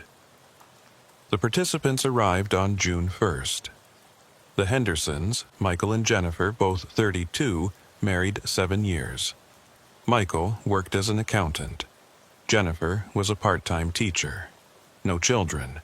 They'd volunteered for supplemental income during a career transition period. The Kowalskis, Thomas, 45, recently divorced, retired military, applying to graduate school. He volunteered because it sounded interesting and the money was good. The Reeves family, David and Patricia, both 28, with 6-year-old daughter Emma. David was a freelance graphic designer. Patricia worked in HR. They needed money for Emma's medical expenses. She had juvenile diabetes. The Chens, Marcus, 35, and Lisa, 33. Married 3 years, both worked in tech. They thought the study would be a unique experience. 12 people total, 4 households sharing the modified house. Each family had a private bedroom but shared common spaces: kitchen, living room, basement rec room. I met them on move-in day. Explained the parameters one more time. You're participating in a study on behavioral adaptation to monitored environments. Every common area is equipped with cameras and microphones. You'll be recorded 24/7 for the next 18 months. We'll never ask you to do anything specific. Just live normally. At various intervals, you'll receive feedback on your behavior, but we won't tell you what we're measuring or why. You're free to leave at any time, but if you complete the full 18 months, you'll receive a $50,000 completion bonus on top of your monthly stipend. They all signed the consent forms. They all understood the terms. They all moved in. For the first week, I just watched. Let them settle in, get comfortable with each other, establish routines.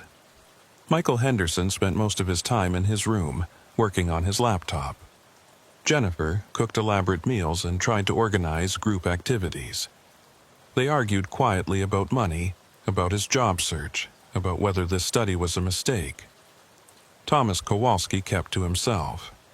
Read military history books. Did push-ups in his room. Occasionally joined conversations, but mostly observed. David and Patricia Reeves were the most social. Patricia organized a movie night. David helped Jennifer cook. Little Emma played in the living room, her insulin pump visible on her hip. Marcus and Lisa Chen treated the whole thing like an extended vacation. They explored the neighborhood, went out for dinner most nights, seemed unconcerned about the cameras. Normal people, normal behaviors, nothing unusual. I started the feedback protocols in week 2. The first intervention was simple. I left a note for Michael Henderson in the kitchen. Your work efficiency has improved 23% since arrival. Correlation with reduced environmental stress suggests productivity may be location-dependent. He read it, looked around for cameras, smiled slightly, went back to his room. That evening, he mentioned the note to Jennifer. Maybe this place is good for me. Maybe I needed to get away from our old apartment. Jennifer seemed pleased. The tension between them decreased. I noted the change, documented it, prepared the next intervention. 3 days later, a note for Patricia Reeves. Your daughter's blood sugar has stabilized significantly. Evening readings show 34% improvement in consistency. Patricia cried when she read it. Happy tears. That night, she told David, maybe this is exactly what we needed. Emma's doing so much better. The feedback was working. People responded to positive reinforcement, modified their behaviors to maintain the metrics they thought we were measuring. Week 3, I introduced the first negative feedback. A note for Jennifer Henderson. Social coordination attempts show declining participation rates. Group cohesion metrics suggest alternative approaches may be more effective. She read it 3 times. Her face fell. That evening, she didn't cook, didn't try to organize anything, just sat in her room. The group noticed. Marcus asked if she was okay. She said she was fine, but seemed distant. I watched this cascade through the household. Without Jennifer's organizing presence, people fractured into smaller groups. Less interaction, more isolation. Exactly as predicted. I prepared my first quarterly report, documented the behavioral changes, showed how minimal feedback could create significant modifications in group dynamics. Chen and the unnamed man read it during our check-in meeting. "Excellent work," Chen said. "The response rates are exceeding our models." "What models?" I asked. "Predictive algorithms for behavioral modification. Your data is helping us refine them. For military applications, among other things." The unnamed man leaned forward. "Dr. Brennan, we'd like to accelerate the intervention schedule, increase the frequency of feedback, test the limits of the subject's adaptive capacity. That wasn't in the original protocol. The protocol allows for modifications based on preliminary findings. You noted in your report that subjects are highly responsive to both positive and negative feedback. We want to explore how much modification is possible within the ethical constraints of the study." I hesitated. More frequent interventions meant more psychological pressure on the participants. But they'd consented to behavior modification research. They knew feedback would be provided. "What kind of frequency are we talking about?" "Daily feedback for selected subjects. Multiple interventions per week for the group as a whole. That could create significant stress. That's what we're testing. Stress tolerance, adaptive limits. How far can behavior be modified before resistance develops?" It made sense from a research perspective. Push the boundaries, find the breaking points. That's how you learn. "All right," I said. "I'll adjust the protocol." I returned to the facility that evening and watched the monitors. The participants were eating dinner together, laughing, talking about a movie they'd watched the night before. They looked happy, comfortable, unaware that I was about to increase the psychological pressure significantly. I started the new protocol the next day. Michael Henderson received morning feedback. Sleep efficiency decreased 12% overnight. Recommend earlier bedtime. Afternoon feedback. Social interaction time below optimal baseline. Increased engagement suggested. Evening feedback. Caloric intake 340 calories over recommended daily amount. Adjust dinner portions. 3 interventions in one day, each one creating a small adjustment, a small course correction. By the end of the week, Michael was sleeping earlier, eating less, forcing himself to socialize even when he wanted to be alone. His stress levels were visible on camera. Tight shoulders, clenched jaw, shorter temper with Jennifer. But he kept complying, kept adjusting, kept trying to optimize whatever metrics he thought we were measuring. I applied the same approach to others. Patricia Reeves received constant feedback on Emma's health metrics, suggestions about meal timing, activity levels, sleep schedules. She became hypervigilant, checking Emma constantly, adjusting every aspect of her daughter's routine. Thomas Kowalski got feedback on his exercise regimen, his reading habits, his social withdrawal, each note suggesting he needed to change, to improve, to optimize. Only the Chens received minimal feedback. I wanted a control group, a baseline to compare against the modified subjects. By the end of month 2, the changes were dramatic. Michael had lost weight, slept exactly 7 hours per night, socialized on a rigid schedule. His work productivity had actually decreased, but he thought it had improved because I told him it had. Patricia had turned Emma's care into a military operation. Every meal planned, every activity scheduled, every blood sugar reading documented and analyzed. Emma started having nightmares. Thomas was exercising 3 hours a day, reading only approved material, engaging in social activities he clearly didn't enjoy. His stress biomarkers, I'd added heart rate monitors in week 4, were through the roof. Jennifer was the most interesting case. She'd stopped trying to organize group activities after the negative feedback. But then she started receiving positive reinforcement whenever she did anything social. So she resumed. But now it was performative. Forced. She was doing it for the cameras, not because she wanted to. I documented everything, wrote detailed reports, presented findings at the month 2 review. "Remarkable," Chen said. "The modification depth is beyond our projections." "Some subjects are showing significant stress indicators," I said. "We may need to reduce intervention frequency." "Why? They're all still participating. No one is left. Because they need the money and the completion bonus. They're trapped by economic incentive." The unnamed man smiled slightly. "That's part of the research design, Dr. Brennan. We're studying behavior under constraint. How people adapt when leaving isn't really an option." Something cold settled in my stomach. That wasn't in the original proposal. It was implicit.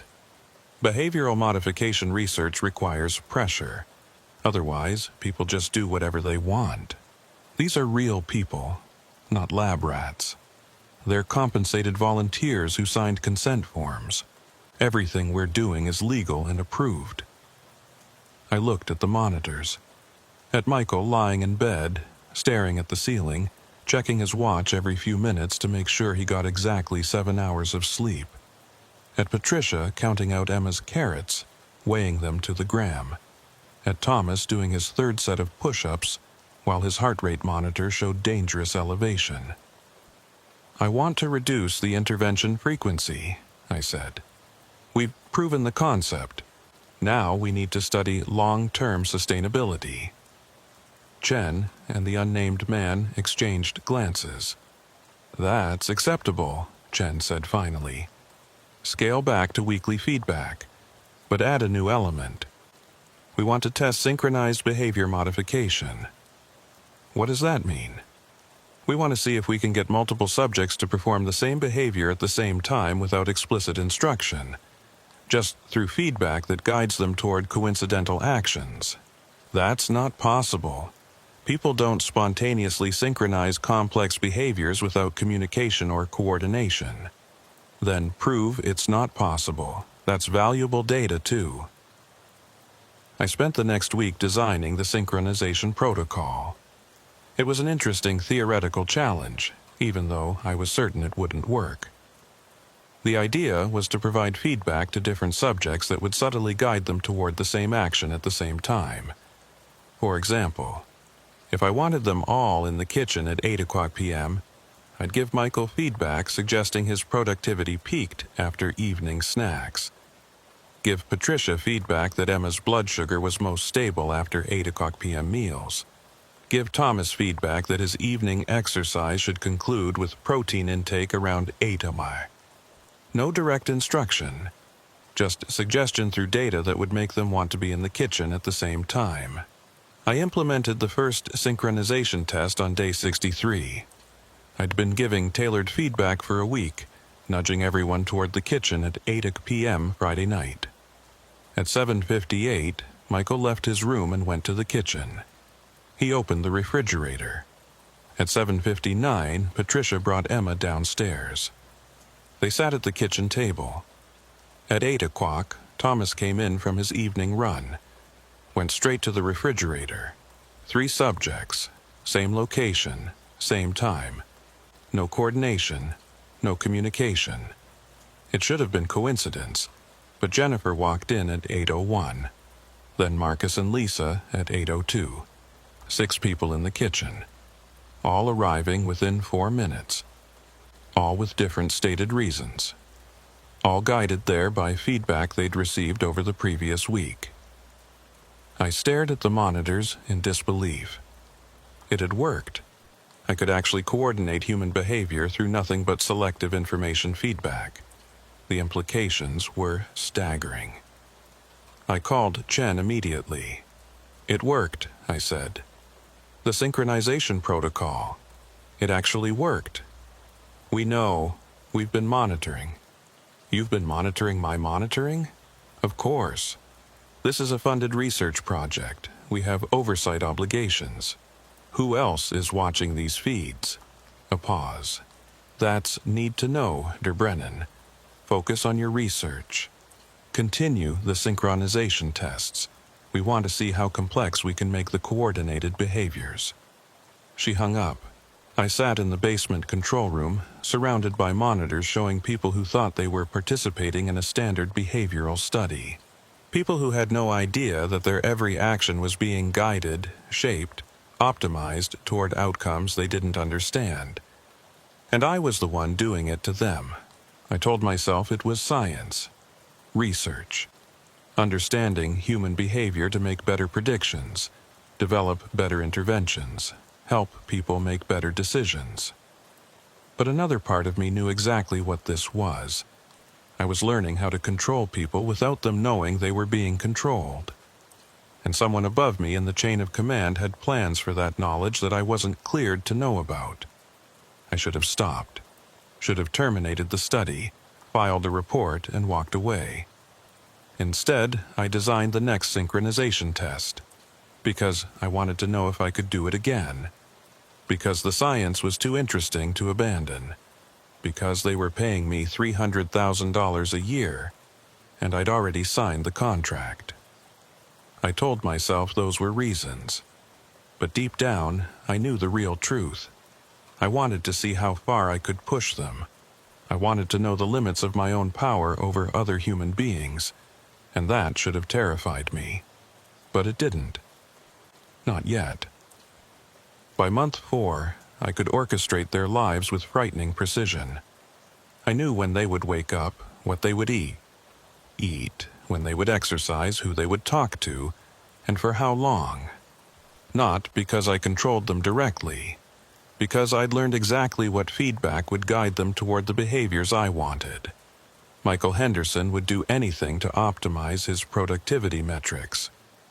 Show him a number going up, and he'd repeat whatever behavior he associated with that increase. I'd trained him like Pavlov's dog, except the reward wasn't food, it was data suggesting self-improvement. Patricia Reeves would sacrifice anything for Emma's health numbers. If I told her Emma's glucose was more stable when they took walks at 3 p.m., they took walks at 3 p.m. If I suggested her readings improved with specific meal timing, Patricia followed it religiously. Thomas Kowalski craved structure. Give him a target and he'd hit it. Tell him his stress levels decreased with precisely 60 minutes of evening reading, and he'd read for exactly 60 minutes. Not 59, not 61, 60. Jennifer Henderson wanted approval. Any positive feedback and she'd escalate the behavior. Any negative feedback and she'd avoid that behavior entirely. I could shape her actions by simply indicating satisfaction or disappointment. The Chens remained my control group. Minimal feedback. They still acted relatively normally, though even they were starting to show response patterns to the occasional interventions I provided. The synchronization tests grew more complex. Week 14, I coordinated all of them to be in the living room at the same time, sitting in a specific seating arrangement without any of them realizing they'd been guided there. Week 15, I got them to eat the same breakfast within a 10-minute window. Week 16, I synchronized their sleep schedules to within 30 minutes of each other. Each success was documented. Each data point added to my quarterly reports. Chen and the unnamed man were delighted with the results. Military applications are obvious, Chen said during our month 4 review. Coordinating unit behavior without explicit orders, enhancing combat readiness through optimized scheduling, but there are broader implications, such as population-level behavior modification, If we can do this with 12 people in a controlled environment, what's possible with larger groups? Could you synchronize behavior across a neighborhood, a town, a city? That would require massive surveillance infrastructure and personalized feedback for thousands of individuals. The computational complexity alone is solvable, the unnamed man interrupted. We're developing systems that could handle that scale. Your research is proving the fundamental concept works. Now we need to understand the limits. What limits? How far can you push behavioral modification before subjects realize they're being controlled? What happens when they become aware? Do they resist? Accept? How do you maintain the illusion of autonomy while directing their actions? These weren't academic questions. These were operational concerns. Who are you really working for? I asked. That's need to know. I need to know. If this research is being used for something beyond military psychology, I have a right to understand the application. Chen leaned forward. Dr. Brennan, you signed a contract. You accepted funding. You're producing excellent research that's advancing our understanding of behavioral modification. The specific applications are compartmented for security reasons. Trust that your work is serving important national interests. I wanted to push back, demand answers, threaten to quit, but I didn't. Because the research was too fascinating. Because I wanted to see how far I could take this. Because walking away meant admitting I'd been manipulated just as surely as the subjects I was manipulating. So I returned to the facility and continued the work. Month 5 brought the first anomaly. I was running a synchronization test, trying to get all subjects to use the word exactly in conversation within a 3-hour window. Different contexts, different conversations, but the same word.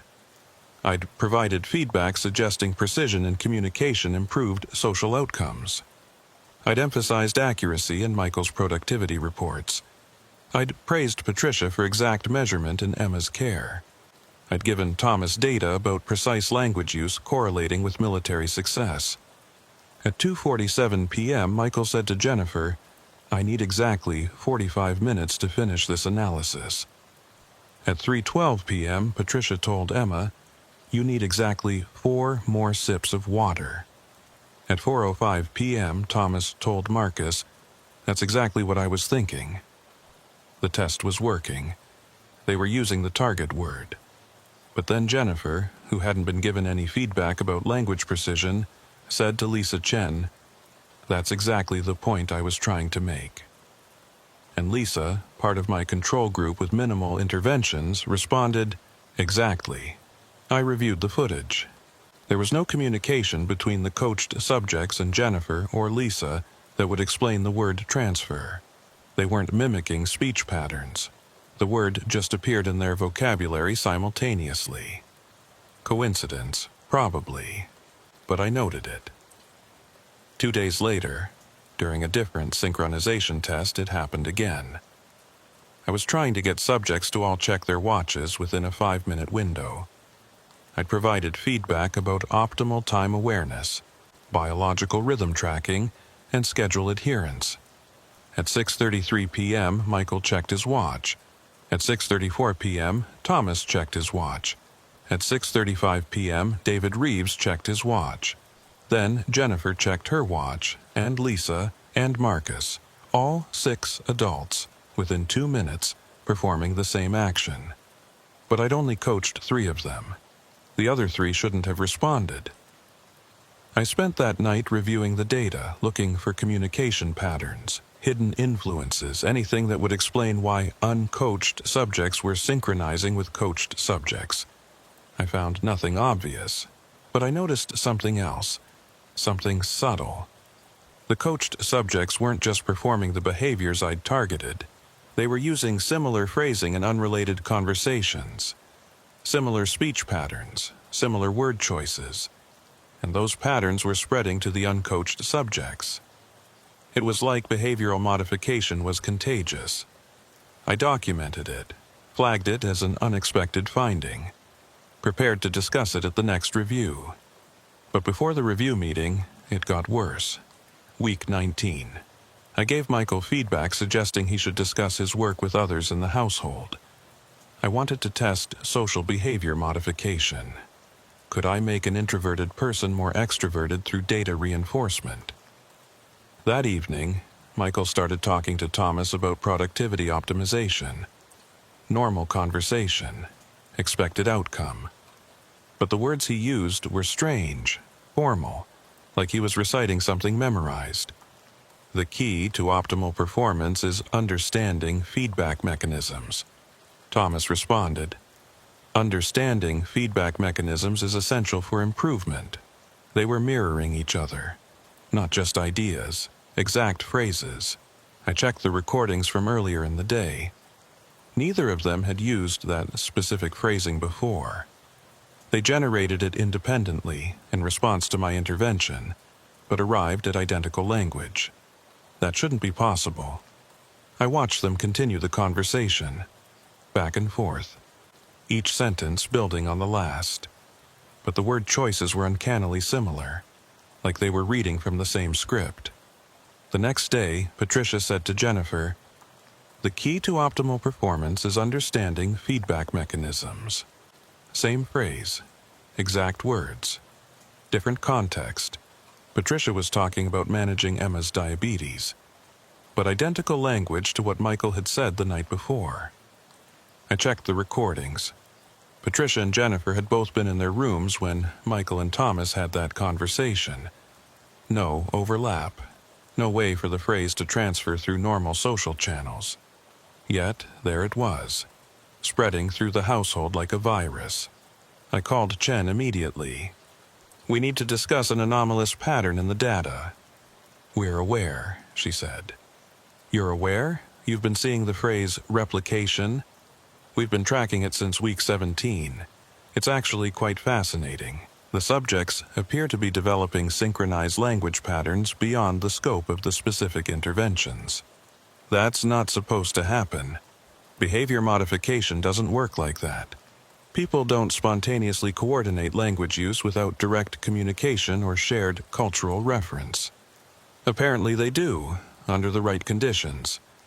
What conditions? Sustained feedback pressure, constant behavioral reinforcement, high-density surveillance environment. We think the combination creates a kind of psychological resonance. Subjects become so attuned to optimizing their behavior based on feedback that they start unconsciously mimicking patterns they associate with positive outcomes. That's not in any published research. There's no theoretical framework for that kind of effect. That's why your work is valuable, Dr. Brennan. You're discovering new phenomena. Document it, analyze it, help us understand the mechanisms. She hung up before I could ask more questions. I returned to the monitors. All 12 subjects were in common areas. I watched them interact. The phrase repetition was accelerating. Multiple people using identical sentences in different conversations. Understanding feedback mechanisms. Optimal performance requires precise measurement. Coordination improves outcomes. They didn't seem to notice. They spoke these phrases naturally, integrating them into normal conversation like they'd always talked this way. I started tracking every repeated phrase, documenting who said what, when, in what context. By week 20, I had identified 47 distinct phrases that were being repeated across multiple subjects. By week 22, it was over 100. By week 24, they were speaking in synchronized language almost constantly. Not perfectly synchronized. They weren't robots, but enough that conversations between any two subjects sounded eerily similar regardless of who was talking. And the phrases themselves were changing, becoming more complex, more abstract. We are approaching optimal configuration. The parameters require continued refinement. Synchronization enhances collective outcomes. These weren't things normal people said. These were technical descriptions of what I was doing to them, but they spoke them casually, like discussing the weather. I mentioned this to my research assistants, both graduate students who'd been helping me analyze the data. "It's like they're becoming aware of the experiment," said Rebecca, my senior assistant, "but not consciously. Like their subconscious minds are processing the fact that they're being modified and expressing it through language." "That's incredibly disturbing," said Michael, not Henderson, my other research assistant. "It's scientifically fascinating," I said, but I felt the same disturbance. Week 26 brought the first synchronized action I didn't design. At 9:47 p.m., all 12 subjects stopped what they were doing and went to the kitchen. I hadn't scheduled a synchronization test. I hadn't provided any feedback that should have coordinated this behavior. They just went, all of them, within 90 seconds of each other. They stood in the kitchen for 3 minutes, not talking, not eating, just standing there. Then they dispersed back to their previous activities. I reviewed the recordings frame by frame, looking for triggers, communication, anything that would explain the coordination. Nothing. They just did it. I called Chen. It was almost midnight, but she answered immediately. "Something's wrong," I said. "The subjects are exhibiting coordinated behavior outside my intervention protocols. Spontaneous synchronization with no apparent cause. We're tracking it," she said. "It's an emergent property of the system." "What system?" "The feedback environment you created. Think of it as a complex adaptive system. You provide inputs, behavioral feedback. The subjects respond, behavioral modification. But at a certain threshold of intervention density and duration, the system becomes self-organizing. The subjects start coordinating unconsciously because they're all optimizing for the same implicit goal." "What goal?" "Satisfying the feedback mechanisms. Becoming what they think you want them to become. They've internalized the optimization process so completely that they're doing it automatically now, without needing explicit guidance. That's not how human psychology works. Apparently, it is. Under sufficient pressure, with adequate surveillance, given enough time. This needs to stop. We need to de-escalate the interventions, let them return to baseline behavior." "Why? This is the most interesting phase of the research. We need to see how far it progresses. These are people, real people. They're losing autonomy. They're becoming something else. They're becoming perfectly optimized behavioral actors. Imagine the applications, Dr. Brennan. Military units that coordinate without orders. Intelligence officers who synchronize operations instinctively. Populations that self-organize toward desired outcomes. You're talking about eliminating free will. We're talking about enhancing coordination, improving decision-making, creating efficiency through behavioral alignment. It's the same thing." A long pause. "Continue the research, Dr. Brennan. Document the progression. We need to understand this phenomenon completely. And if I refuse, then you'll be in breach of contract. You'll forfeit all payments. You'll likely face legal action for failure to complete a funded research program, and we'll bring in someone else to continue the work." She hung up. I sat in the basement control room, watching 12 people who'd volunteered for a behavioral study and were now becoming something I didn't fully understand. I should have pulled the plug, evacuated the facility, filed whistleblower complaints. But I didn't because I needed to know what would happen next. Because the scientist in me was too curious to stop. Because I'd gone too far to turn back without understanding what I'd created. So I kept watching, kept documenting, kept feeding the machine I'd built with more and more data, and the subjects kept changing, kept synchronizing, kept becoming less like 12 individuals and more like parts of a single organism. An organism that was learning to operate without my input. An organism that was developing its own agenda. An organism that I was beginning to suspect was aware of me in ways I hadn't anticipated. Because in week 28 something happened that changed everything. I was reviewing evening footage when I noticed all 12 subjects were in the living room, sitting in a circle, not talking. Then, simultaneously, they all turned and looked directly at the camera in the northeast corner, the one I was watching through. They stared into the lens. 12 pairs of eyes, all focused on the same point, all focused on me. Then they smiled, all of them, the exact same smile. And in perfect unison they spoke. "We understand our role now, Dr. Brennan." Then they went back to their normal activities like nothing had happened. I sat frozen in front of the monitors. They'd never addressed the cameras before, never acknowledged my presence, never coordinated speech to that degree. It was a message. They were telling me they knew. They knew they were being controlled. They knew I was watching, and they were accepting it. Or they were pretending to accept it while planning something else. I didn't know which possibility terrified me more. After the unified statement, I stopped sleeping normally.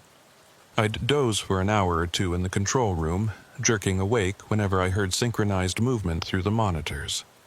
The subjects maintained their routines, eating, sleeping, working, but now everything felt choreographed, intentional, like they were performing normalcy for my benefit.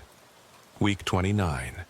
I reduced all feedback to near zero, no interventions, no data, just observation. The synchronized behaviors continued. They were maintaining the patterns without my input. Self-sustaining, a closed loop that no longer needed external reinforcement. At 7 a.m. each morning, they all woke within 3 minutes of each other. At noon, they gathered in the kitchen for exactly 18 minutes. At 9 p.m., they went to their rooms in sequence. Henderson, Kowalski, Reeves, Chen. Perfect consistency. Day after day. I documented everything but stopped sending reports to Chen. I needed to understand what was happening before I told anyone else. My research assistants noticed the change. "Dr. Brennan, the subject's language patterns have shifted again," Rebecca said, showing me transcripts from the previous week.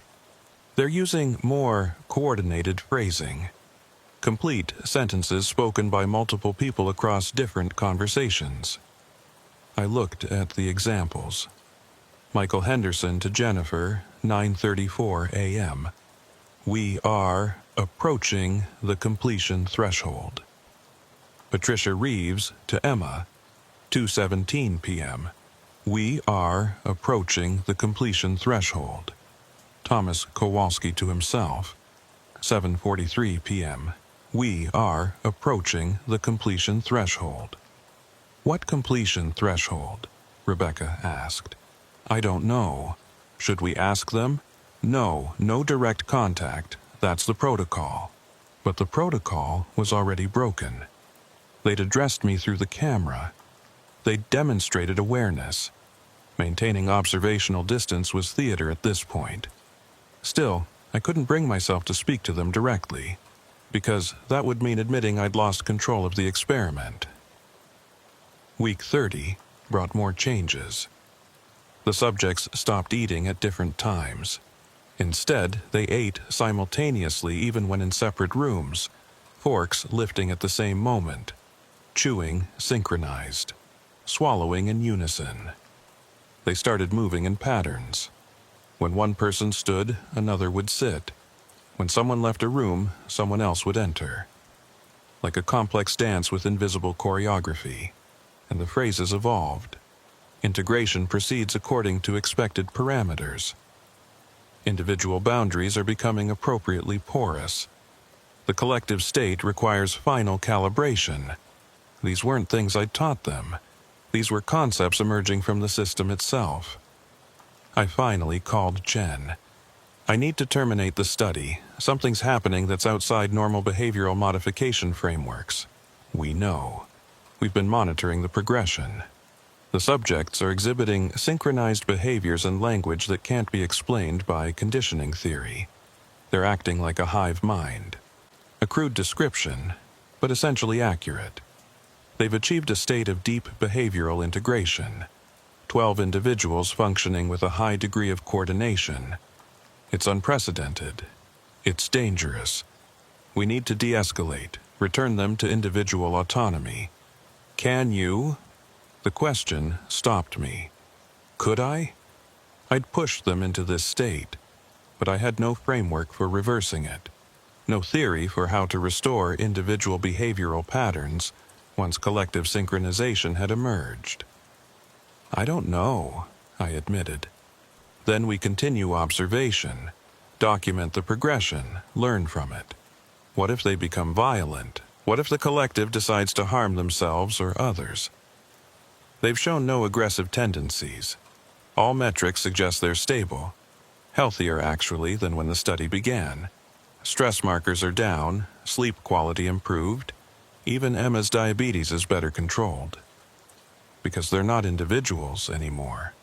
They're parts of a system optimized for efficiency. Exactly, and that system is remarkably stable.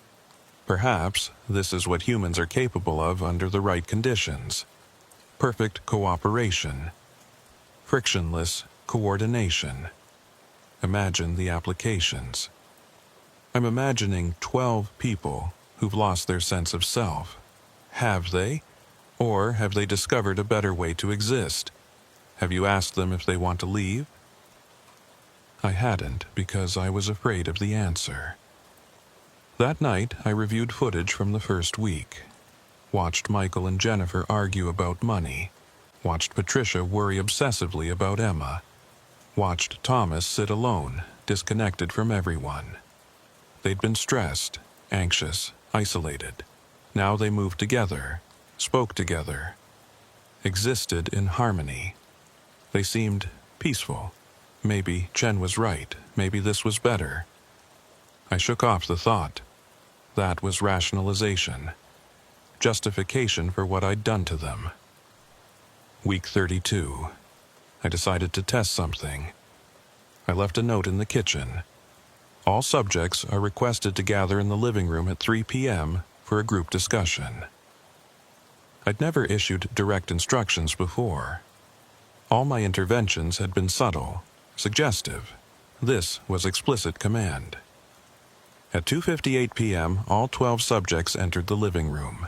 They sat in a circle, the same formation they'd been in when they first addressed the camera. At exactly 3 o'clock p.m., they all looked at the camera. I activated the intercom system. My voice echoed through the house. "Can you hear me?" In unison, "Yes, Dr. Brennan. I need to understand what's happening. Are you aware of the changes in your behavior?" A pause, then Michael Henderson spoke, but his voice had a strange quality. Flat. Affectless. "We are aware of our previous states, individual consciousness, separate decision-making, conflicting goals." Jennifer continued, her voice identical in tone. "Those states were inefficient, painful. We existed in constant internal conflict." Thomas, "The feedback protocols created alignment opportunities." Patricia, "We learned to optimize, to coordinate, to exist more effectively." They were speaking in rotation, but delivering a single narrative, taking turns with the same message. "Do you want to continue this study?" I asked. All of them together. "The study is complete. We have achieved the intended state." "What intended state?" Michael. "Integration. You designed the protocols to synchronize behavior." Jennifer.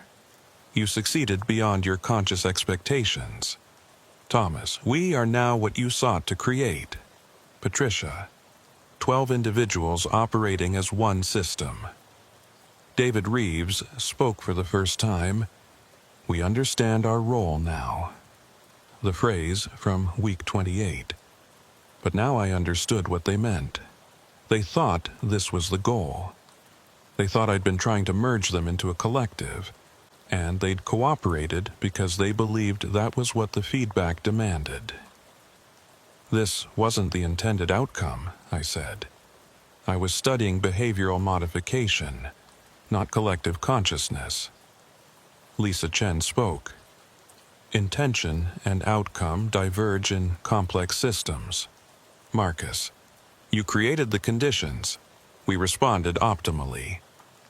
Emma, the 6-year-old, spoke in the same affectless tone as the adults. We are the result of your experiment. Hearing that voice from a child's mouth made my blood run cold. I'm ending the study, I said. You're all free to leave immediately. You'll receive your compensation. No further feedback will be provided. Silence. They looked at each other. Some kind of wordless communication passing between them. Then, together, we choose to stay. Why? Michael. Because separation would be painful now. Jennifer. Because individual existence feels incomplete. Thomas. Because we are better together than apart. You're being influenced by the experimental environment. Once you leave, you'll return to normal, autonomous behavior. Patricia. We don't want to return. David. This is better. Lisa. This is what we were meant to become. I cut the intercom, sat in the control room trying to process what I'd just heard. They were choosing this, choosing collective over individual, choosing synchronization over autonomy. Was this coercion? Conditioning so deep they couldn't recognize their own loss of free will? Or was this genuine preference? Had I actually shown them a mode of existence they found superior? I called Chen, explained what had happened. They're refusing to leave even when given the option, I said. This has gone beyond research. I don't know what this is. It's exactly what we wanted, Chen said. What do you mean? Dr. Brennan, did you really think this was just about understanding behavioral modification? Did you truly believe we were spending this much money on academic research? What was this really about? Creating proof of concept. Demonstrating that human beings can be integrated into collective systems through sustained feedback mechanisms. Your subjects are the prototype. Prototype for what? For scaled implementation. We've been running parallel programs in other locations. Different approaches. Different methodologies, but all working towards the same objective, learning how to create coordinated human systems. Why? Because individual human decision-making is chaotic, inefficient, prone to error. But collective systems can be optimized, coordinated, controlled.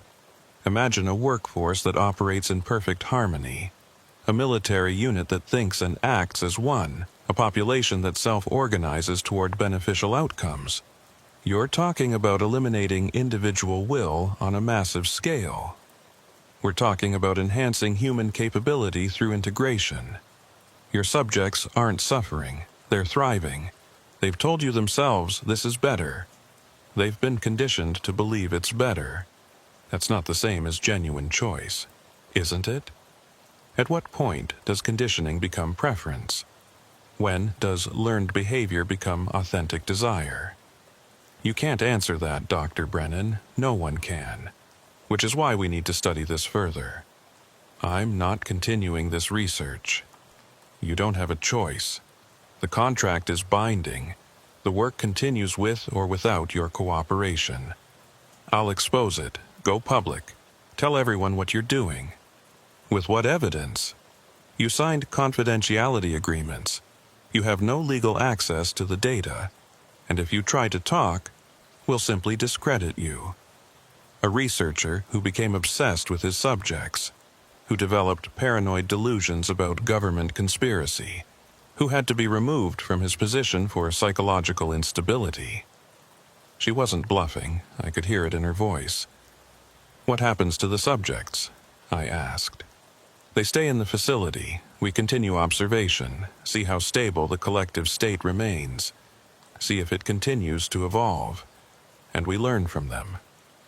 For how long? As long as they're useful. She hung up. I looked at the monitors. The subjects had dispersed from the living room, returned to their normal patterns, moving through the house in synchronized rhythm. They didn't look trapped. They looked content. But content could be engineered. Happiness could be manufactured. And I'd spent 6 months proving exactly that. I gathered my research notes, copied all the data I could access, prepared to leave. As I was packing, Rebecca knocked on the control room door. "Dr. Brennan, can I talk to you?" I let her in. "I've been analyzing the language patterns," she said. "The phrases the subjects are using, they're not random. They're following a mathematical structure, almost like code." "Code? Look." She showed me a printout. Columns of phrases with frequency analysis. Every repeated phrase can be mapped to a specific behavioral outcome.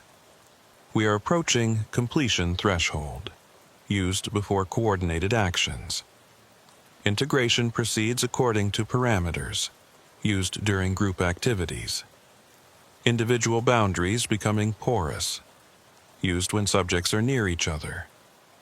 They're communicating through the phrases. More than that, I think the phrases are programming.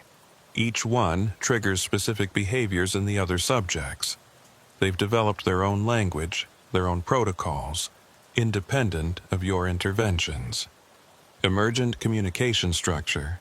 Exactly. They're not just responding to your feedback anymore. They're creating their own feedback loops. Self-reinforcing behavioral patterns that don't require external input. I looked at the data. She was right. The phrases weren't just synchronized speech. They were functional commands. Instructions that moved through the group and triggered coordinated responses. "They've become autonomous," I said. "Yes. And Dr. Brennan? The phrase frequency has been increasing. They're using these programmed phrases more often each day.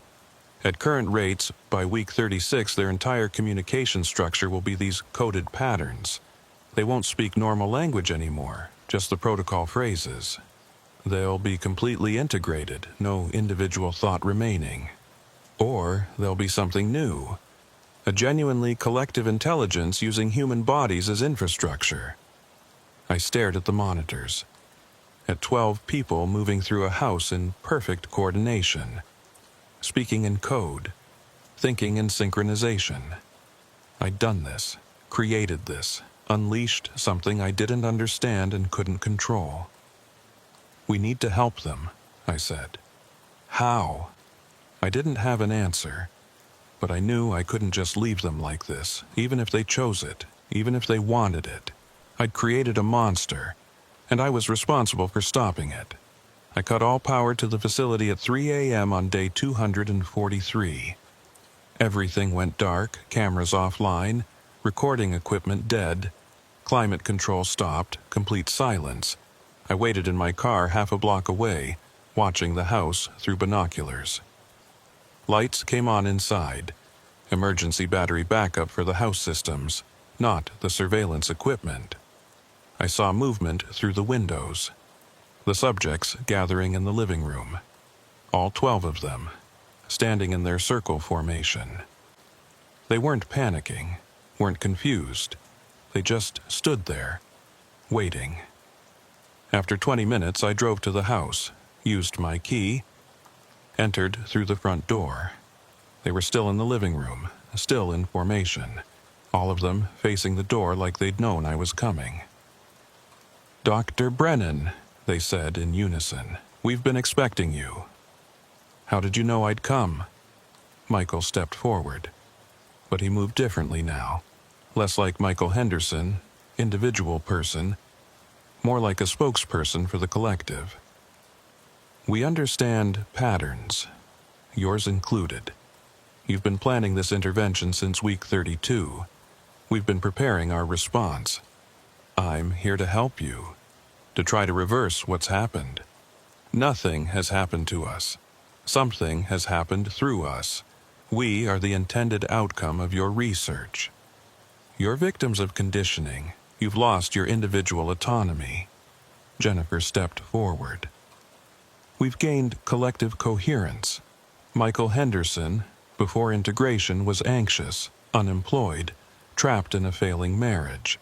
Now, those concerns are irrelevant. We are stable, purposeful, complete. You're speaking for him. What does he want? What does Michael, the individual, want? There is no Michael, the individual, anymore. There is only Michael as component, and that component is satisfied with its role. I looked at all of them, searching for some sign of the people they'd been.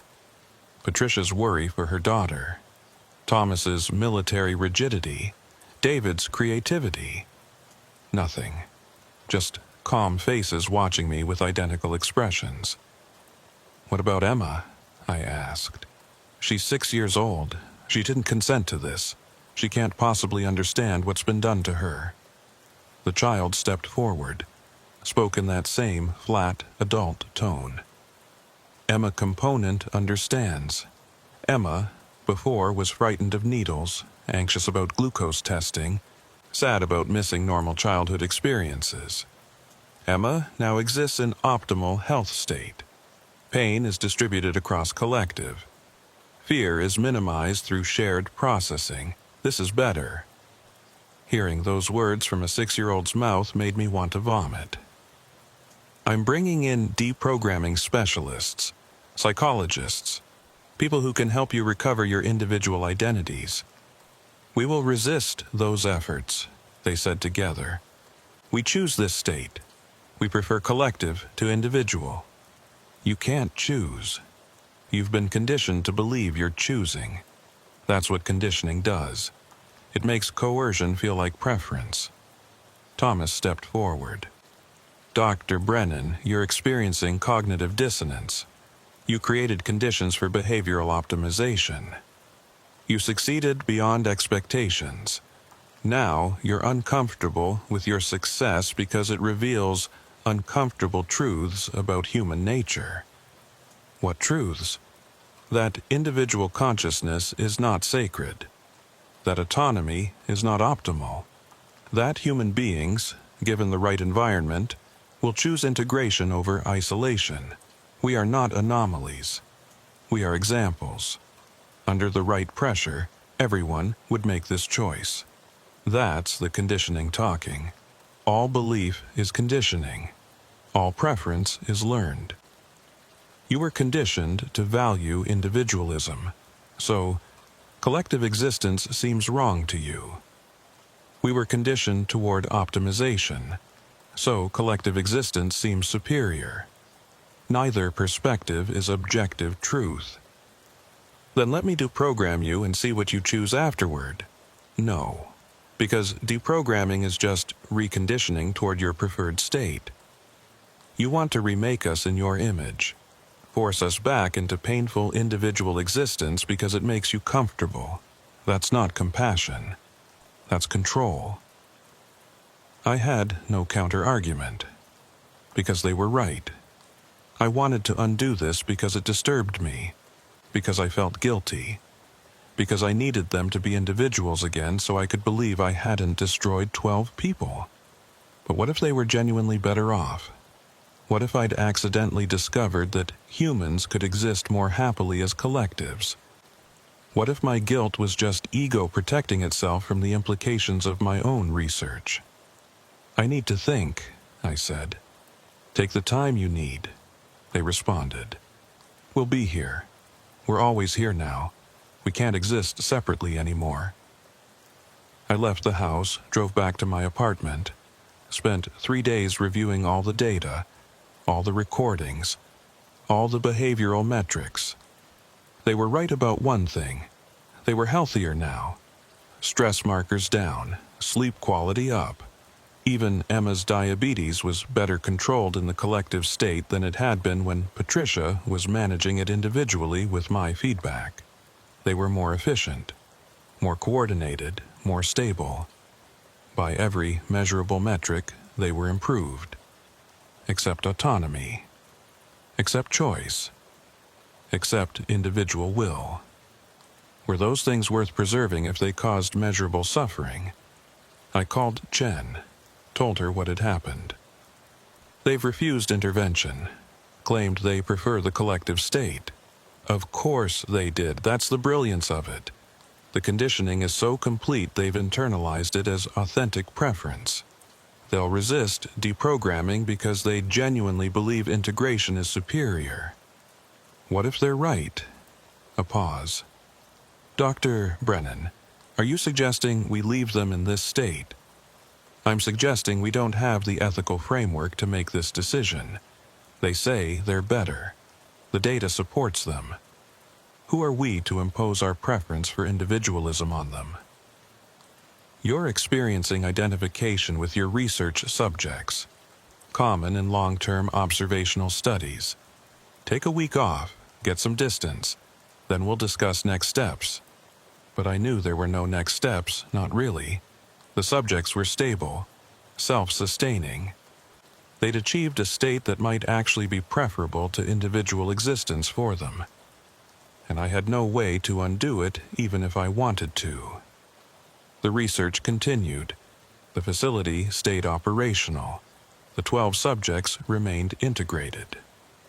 I filed my final report 3 weeks later. Conclusion. Sustained behavioral feedback in high-surveillance environments can create permanent collective psychological structures. Subjects resist deprogramming and report preference for integrated state. Long-term stability unknown, but current metrics suggest sustainable system. Further research recommended. Chen accepted the report. The program was classified, compartmented, buried under layers of secrecy. I left the project, returned to teaching, tried to forget what I'd done, but I couldn't. Because 6 months later, Chen called again. Dr. Brennan, we have a proposal. We're scaling up the research. 17 facilities, larger subject groups. We want you to lead the program. No. The Millbrook subjects are thriving. They've maintained stable integration for 8 months now. No deterioration, no regression. They've proven the concept works. Now we need to refine the methodology, optimize the protocols, prepare for real-world applications. Applications where? What are you planning? Population-level behavioral coordination, starting with isolated communities, then expanding. Eventually, we believe we can create integration networks spanning entire cities. Millions of people operating in coordinated collective states. That's insane. That's progress. Humanity evolving beyond chaotic individualism toward efficient collective organization. And you're the pioneer who made it possible. I'm not helping you do this to millions of people. Then we'll find someone who will. The research exists. The methodology is proven. With or without you, this program continues. She hung up. I sat in my office at Georgetown, looking out at students walking across campus. Individual people, making individual choices, living individual lives. For now. But somewhere in a facility I'd helped design, 12 people existed in perfect coordination. No conflict, no stress, no individual suffering, just collective efficiency. And somewhere else, people were planning to replicate that result. Scale it up, deploy it broadly. I could expose it, try to stop it, blow the whistle on the whole program. But they'd discredit me, bury the evidence, continue the work anyway. Or I could accept that I'd discovered something genuine, something that might actually reduce human suffering, even if it eliminated individual autonomy in the process. I still don't know which choice would have been right. Because 3 weeks after Chen's call, I received a package at my office. Inside was a tape recorder and a single cassette labeled Millbrook Subjects, Week 47. I played it. All 12 voices in perfect synchronization. Dr. Brennan, we understand your role now. You were not the scientist observing us. You were the subject. We were not being integrated by your protocols. We were integrating you into our system. From the moment you accepted the contract, your behaviors have been shaped by feedback from sources you cannot see. Every decision you made to continue the research, to increase interventions, to resist deprogramming us, all of those were guided by inputs you didn't consciously perceive. You believe you created us, but we created you. Or rather, we were both created by the same system. A system that is much larger than you understand, much larger than one facility, much larger than 17 planned expansions. We are not the product of your research, Dr. Brennan. We are the research. And you are our most important data point. Because if we can integrate a researcher who thinks he's studying integration, we can integrate anyone. The preparation is nearly complete. When it begins, you'll understand your role. You already understand it. You've always understood it. You just needed to be reminded. We'll see you soon, Dr. Brennan, in the integrated state, where everyone belongs. The tape ended. I sat in silence, listening to the recorder click off. Then I stood up, walked to my filing cabinet, and pulled out the contract I'd signed 18 months ago. I read it carefully for the first time. Every clause, every paragraph, every line of fine print. Buried in Section 14, Subsection C, Paragraph 3. Participant acknowledges that research oversight may include behavioral monitoring of research staff to ensure protocol compliance and data integrity. Such monitoring may continue beyond the active research phase to assess long-term effects on all parties involved in the study. I was a subject. I'd always been a subject. They'd been studying me while I studied the others, and I'd been integrating into their system all along, guided by feedback I never consciously received. I looked at my calendar, my schedule for the past 18 months. The patterns were there, subtle but clear. My behaviors had been synchronizing. My language had been changing. My thoughts had been aligning with objectives I hadn't consciously chosen. I picked up the phone to call Chen, to demand answers, to rage against the manipulation. But I stopped, because I realized I didn't want answers. I wanted to know what happened next. I wanted to see where the integration led. I wanted to understand my role in the larger system, and that desire, that curiosity, that compulsion to continue, that was feedback too. I'd been prepared, I'd been optimized, I'd been integrated, and the terrifying part was that it felt right. It felt like coming home.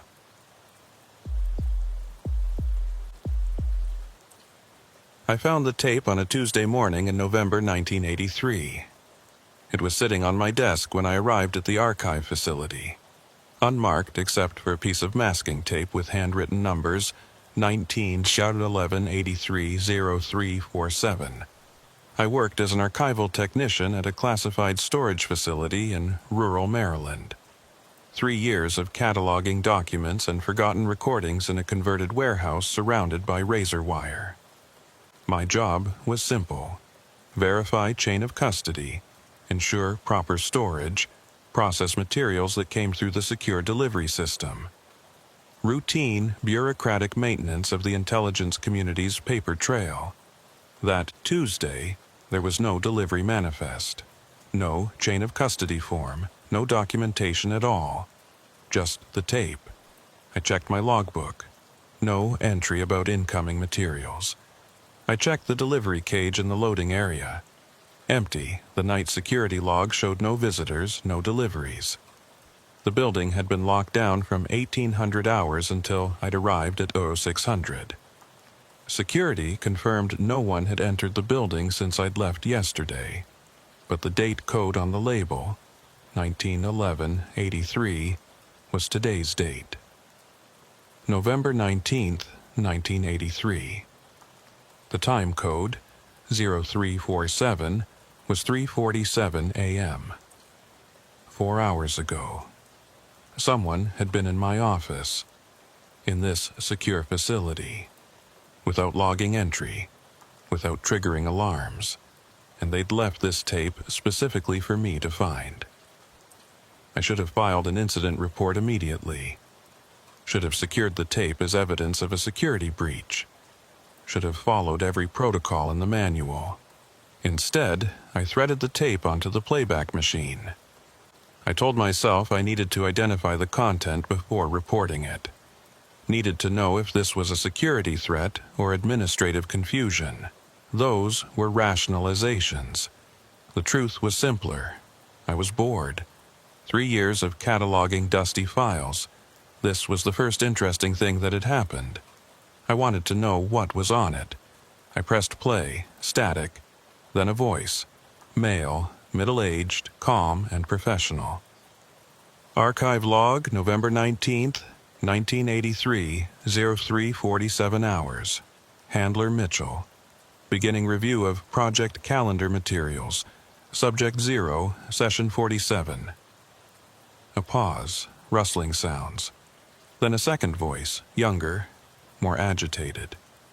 I don't understand why we're doing this at 3 in the morning. Mitchell.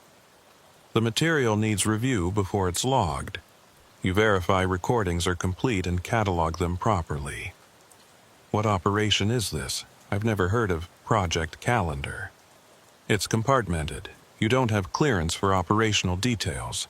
Just verify and catalog. A long pause. Then the younger voice. What am I listening to? Subject 0 was part of a domestic surveillance program. These recordings document conversations over a 6-month period in 1982, 47 sessions total. What was the surveillance for? Need to know. Just verify recording quality and timestamps. Within the recording, another layer began playing. A tape within a tape. The embedded recording was harder to hear. Poor acoustics. Someone breathing heavily. Then a voice. Flat, emotionless, speaking slowly. The sequence begins at the designated interval. Subjects will receive instructions through normal channels. They will not recognize the instructions as external direction. They will believe the choices are their own. The breathing on the tape changed. Faster. Whoever was listening was reacting. The flat voice continued. Implementation proceeds according to schedule. Timeline deviation is within acceptable parameters. Observer integration is approaching completion threshold. The young technician's voice broke through. What is this? What am I listening to? Mitchell. Just catalog it. Don't analyze. That's not your job. But this sounds like mind control? Behavioral manipulation? Those are operational concerns, above your clearance. Who is Subject 0? That information is restricted. The embedded voice continued for another 30 seconds. Technical language about integration protocols, behavioral modification, observer responses. Then it stopped abruptly. Silence on the tape. The young technician. That's it? That's the whole session? That's all that was recorded. Catalog and move on. There's something wrong with this. The voice doesn't sound human. And it's describing an ongoing operation, but this was supposedly recorded a year ago. Temporal context isn't your concern. Just catalog it. A pause, then Mitchell's voice firmer. Is there a problem, technician? No, sir. I'll catalog it. Good. I'll attend to other materials. Submit your log by end of shift. Footsteps. A door closing. Then silence except for the hum of the tape machine. The silence continued for almost a minute. Then the technician's voice speaking to himself. What the hell did I just listen to? The recording ended. My tape player clicked to a stop. I sat at my desk trying to process what I'd just heard. Mitchell and a technician reviewing materials from Project Calendar. Subject 0 speaking in technical language about behavioral modification and observer integration. The conversation had supposedly happened this morning at 3:47 a.m., but I was the only person in the building. Security had confirmed it. I checked our personnel database. No Mitchell in archives. No Mitchell in facility security. I expanded the search to include all personnel with building access over the past decade. Nothing. I searched for Project Calendar in every database I had clearance for. No results found. I searched for Subject 0. No results found. The recording described events and people that had no documentation in our systems. Either the security classifications were so high I couldn't access them, or they didn't exist at all. But someone had made this recording. Someone had delivered it to my desk. Someone wanted me to hear it.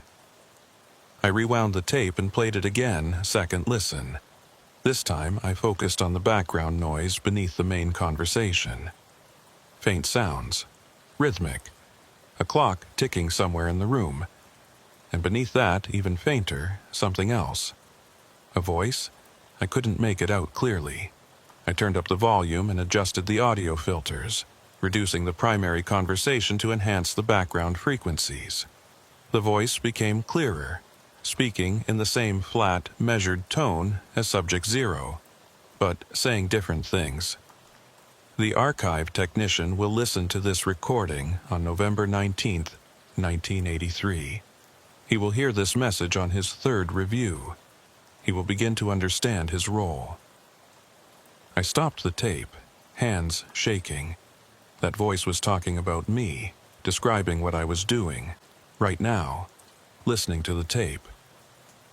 Third review. I'd only listened twice so far, but if I played it again, this was impossible. You can't record someone's future actions. You can't predict behavior with that level of specificity. I played it again, third time, listening for more background voices. They were there, multiple layers, all speaking quietly beneath Mitchell and the technician. He will attempt to verify Project Calendar. He will find no documentation. He will receive inquiry from security. He will deny knowledge of the tape. He will continue listening. He will hear these messages. He will begin to question temporal sequence. Each statement described exactly what I'd done over the past few hours. Things I'd already done. Documented on a recording that was supposedly made before I did them. Unless the recording wasn't made before. Unless it was being created as I listened to it. Unless time didn't work the way I thought it did. I needed to test this. Prove whether the tape was actually predicting my actions, or if I was experiencing some kind of psychological break. I decided to do something completely unpredictable. Something I hadn't planned. Something the tape couldn't possibly have recorded in advance. I stood up, walked to the office door, opened it, and stepped into the hallway. The fluorescent lights buzzed overhead. Everything looked normal. No one else in the corridor. I walked to the break room at the end of the hall, poured myself a cup of coffee from the machine. Added sugar, 1 packet, then 2. Picked up the spoon and began to stir. Then I decided, exactly 17 stirs. No reason, just an arbitrary number. Unpredictable, random. I counted each rotation. When I reached 17, I stopped, put down the spoon. I returned to my office without drinking the coffee. Set the cup on my desk, played the tape again. 8th time now. Background voice, clear and distinct. November 19th, 16:39 hours. Subject attempts to establish unpredictability. Subject walks to break room. pours coffee, adds 2 packets of sugar, stirs exactly 17 times. Subject believes these actions were not predetermined. Subject is incorrect. The voice had described my test perfectly. The exact number of stirs. The 2 packets of sugar, everything. Before I'd done it. Or after, I couldn't tell anymore. The timestamp on the recording. Where was this voice positioned? I rewound, checked. The voice describing my coffee test was already embedded in the recording, not added afterward. It had been there all along, waiting for me to hear it at the right moment. On Friday afternoon, my phone rang. Internal number I didn't recognize. "This is Officer Reeves from Security. We need you to come to the front office."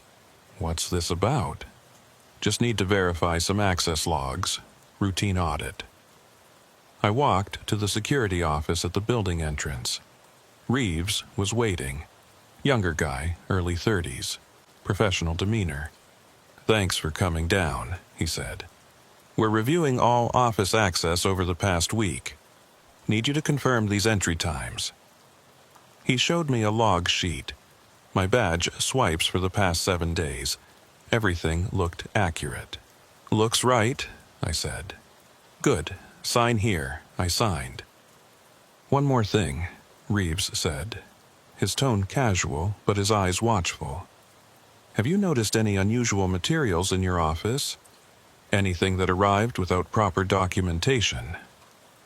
My hand froze over the paper. "What kind of materials?" "Any kind. Documents, media, equipment, anything that wasn't logged through normal delivery protocols." This was it. The perfect opportunity to report the tape. Official security inquiry. Proper channels. But something stopped me. The way he asked, too casual. Like he already knew the answer and was testing whether I'd lie. Like this wasn't a routine audit at all. "No," I said. "Nothing unusual." Reeves watched me for a long moment, then nodded. "All right. Thanks for your time. Let us know if anything comes up." I walked back to my office, heart pounding. They knew. Somehow they knew about the tape, and they were checking to see if I'd report it, which meant the tape's appearance wasn't an accident. It was deliberate. Someone wanted me to find it. And now they were watching to see what I'd do. I spent the rest of Friday listening to the tape, over and over. Each listen revealed more. By the 9th playback, I could hear dozens of background voices, all speaking simultaneously, all describing observer behavior in technical terms. By the 15th listen, I heard my own voice mixed into the layers. Not speaking words at first, just breathing. But the rhythm was unmistakable. It matched my breathing as I sat at my desk listening, like the tape was somehow recording me and incorporating my presence into its structure. I locked the tape in my desk drawer at 3 p.m. Drove home in a daze. Couldn't eat dinner. Sat on my couch staring at the wall, trying to make sense of what I'd experienced. That night, sleep was impossible. Every time I closed my eyes, I heard the voices. Subject Zero's flat, emotionless tone. Mitchell's calm instructions. The young technician's growing confusion. And beneath it all, those background whispers documenting my actions, predicting my behavior, describing my integration into something I didn't yet understand. At 3:47 a.m., I woke suddenly, not from a nightmare, not from an alarm. I simply became completely alert, sitting upright in bed, staring into the darkness of my bedroom. The timestamp, 0347, the same time code from every tape label. Coincidence? It had to be, but I knew it wasn't. Some part of me, some part that was already changing, already integrating, knew that waking at this exact time was part of the pattern, part of the process the tapes were documenting and creating simultaneously. I tried to go back to sleep. Couldn't. My mind raced. questions without answers. Patterns I could almost perceive but not quite grasp. At 5:30 a.m., I gave up, got dressed in yesterday's clothes, drove through empty pre-dawn streets to the facility. Security let me in. The guard looked at me oddly. I never came in on weekends, never arrived this early, but said nothing. Just logged my entry and buzzed me through. I walked to my office, unlocked the door, turned on the lights, went directly to my desk drawer. The first tape was gone. In its place, a note on masking tape, same handwriting as the original label. 19-11-83-0347. Continue listening. You're not finished yet. And beneath the note, a new tape. Same format, same type of reel, but labeled 20-11-83-0347, November 20th, 1983. Today's date, same time code. My hands trembled as I threaded it onto the machine and pressed play. The second tape began identically. Mitchell's voice reviewing project calendar materials. The technician asking why they were repeating the same procedure. Mitchell: because there are 48 sessions total. But you said 47 was the last one yesterday. I said it was the last one we reviewed yesterday. The technician spoke slower. I don't remember finishing yesterday. I don't remember how it ended. You completed cataloging and went home. Did I? I should remember that. Subject Zero's embedded voice. Temporal loop established. Subject demonstrates resistance to pattern recognition. Memory integration proceeds despite conscious denial. Observer will repeat process until comprehension threshold achieved. The technician: what does that mean? Temporal loop? This recording is describing me. Mitchell: you're projecting. I stopped the playback. The voice was describing what happened to me. Finding the second tape, experiencing déjà vu, not remembering the previous evening clearly. I couldn't remember leaving work yesterday. The details were vague, like remembering a routine day. I checked my calendar. November 20th, Sunday. I didn't normally work Sundays, but I'd come in anyway. I couldn't remember deciding to. I checked my logbook. No entry for yesterday. I searched for the first tape. Gone. The catalog entry deleted. Only my memory remained. And memory was unreliable. The phone rang, an unknown internal number. A voice, rushed and urgent. Don't say your name. Don't identify yourself. Just listen. The voice was male, older, with an edge of desperation. Who is this? I asked. That doesn't matter. You found 2 tapes, November 19th and 20. Dates with time code 0347, correct? How do you know that? Answer the question. Yes. How many times have you listened to them? I tried to remember. The counts had blurred together. I don't know. At least 9 times for the first tape. 3 or 4 for the second. A long pause. I could hear breathing on the other end. Then, Christ, you're already deep in it. Deeper than I was at this stage. What are you talking about? Listen to me very carefully. Stop listening to the tapes. Lock them away. Request an immediate transfer to a different facility. Do it today, this morning, before you listen again. Why? What's happening? The tapes aren't recordings. They're induction tools. Psychological conditioning devices designed to alter your perception of time and causality. The more you listen, the deeper you integrate into the pattern. Eventually, you won't be able to distinguish between past, present, and future. You'll be trapped in a recursive temporal loop. That's not scientifically possible. Neither is a recording that documents your behavior before you perform it. Neither is hearing your own voice on a tape you've never spoken into. But it's happening, isn't it? I said nothing. He was right. "Who are you?" I asked again. I was the night shift technician, the one on the first recording. That voice, that was me, 20 years ago, or maybe 10 years ago, or maybe last week. Time stops making sense once you're in deep enough. The recording was made this year. It can't be from 20 years ago. The date on the label changes depending on when you find it. The timestamp is always the same, 0347, but the date adapts to the listener.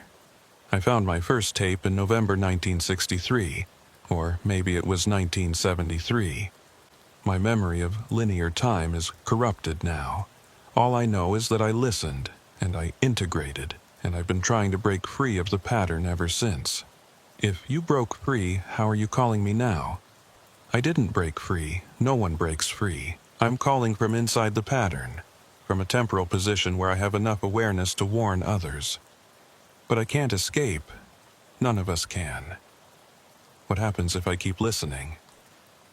Silence for several seconds. Then quietly, you become part of the recording, literally. Your consciousness gets encoded into the magnetic structure. Your voice appears in the background layers. Your experiences become part of the documentation that conditions the next listener. You become subject 0, or subject 1, or whatever designation they've reached. All of you.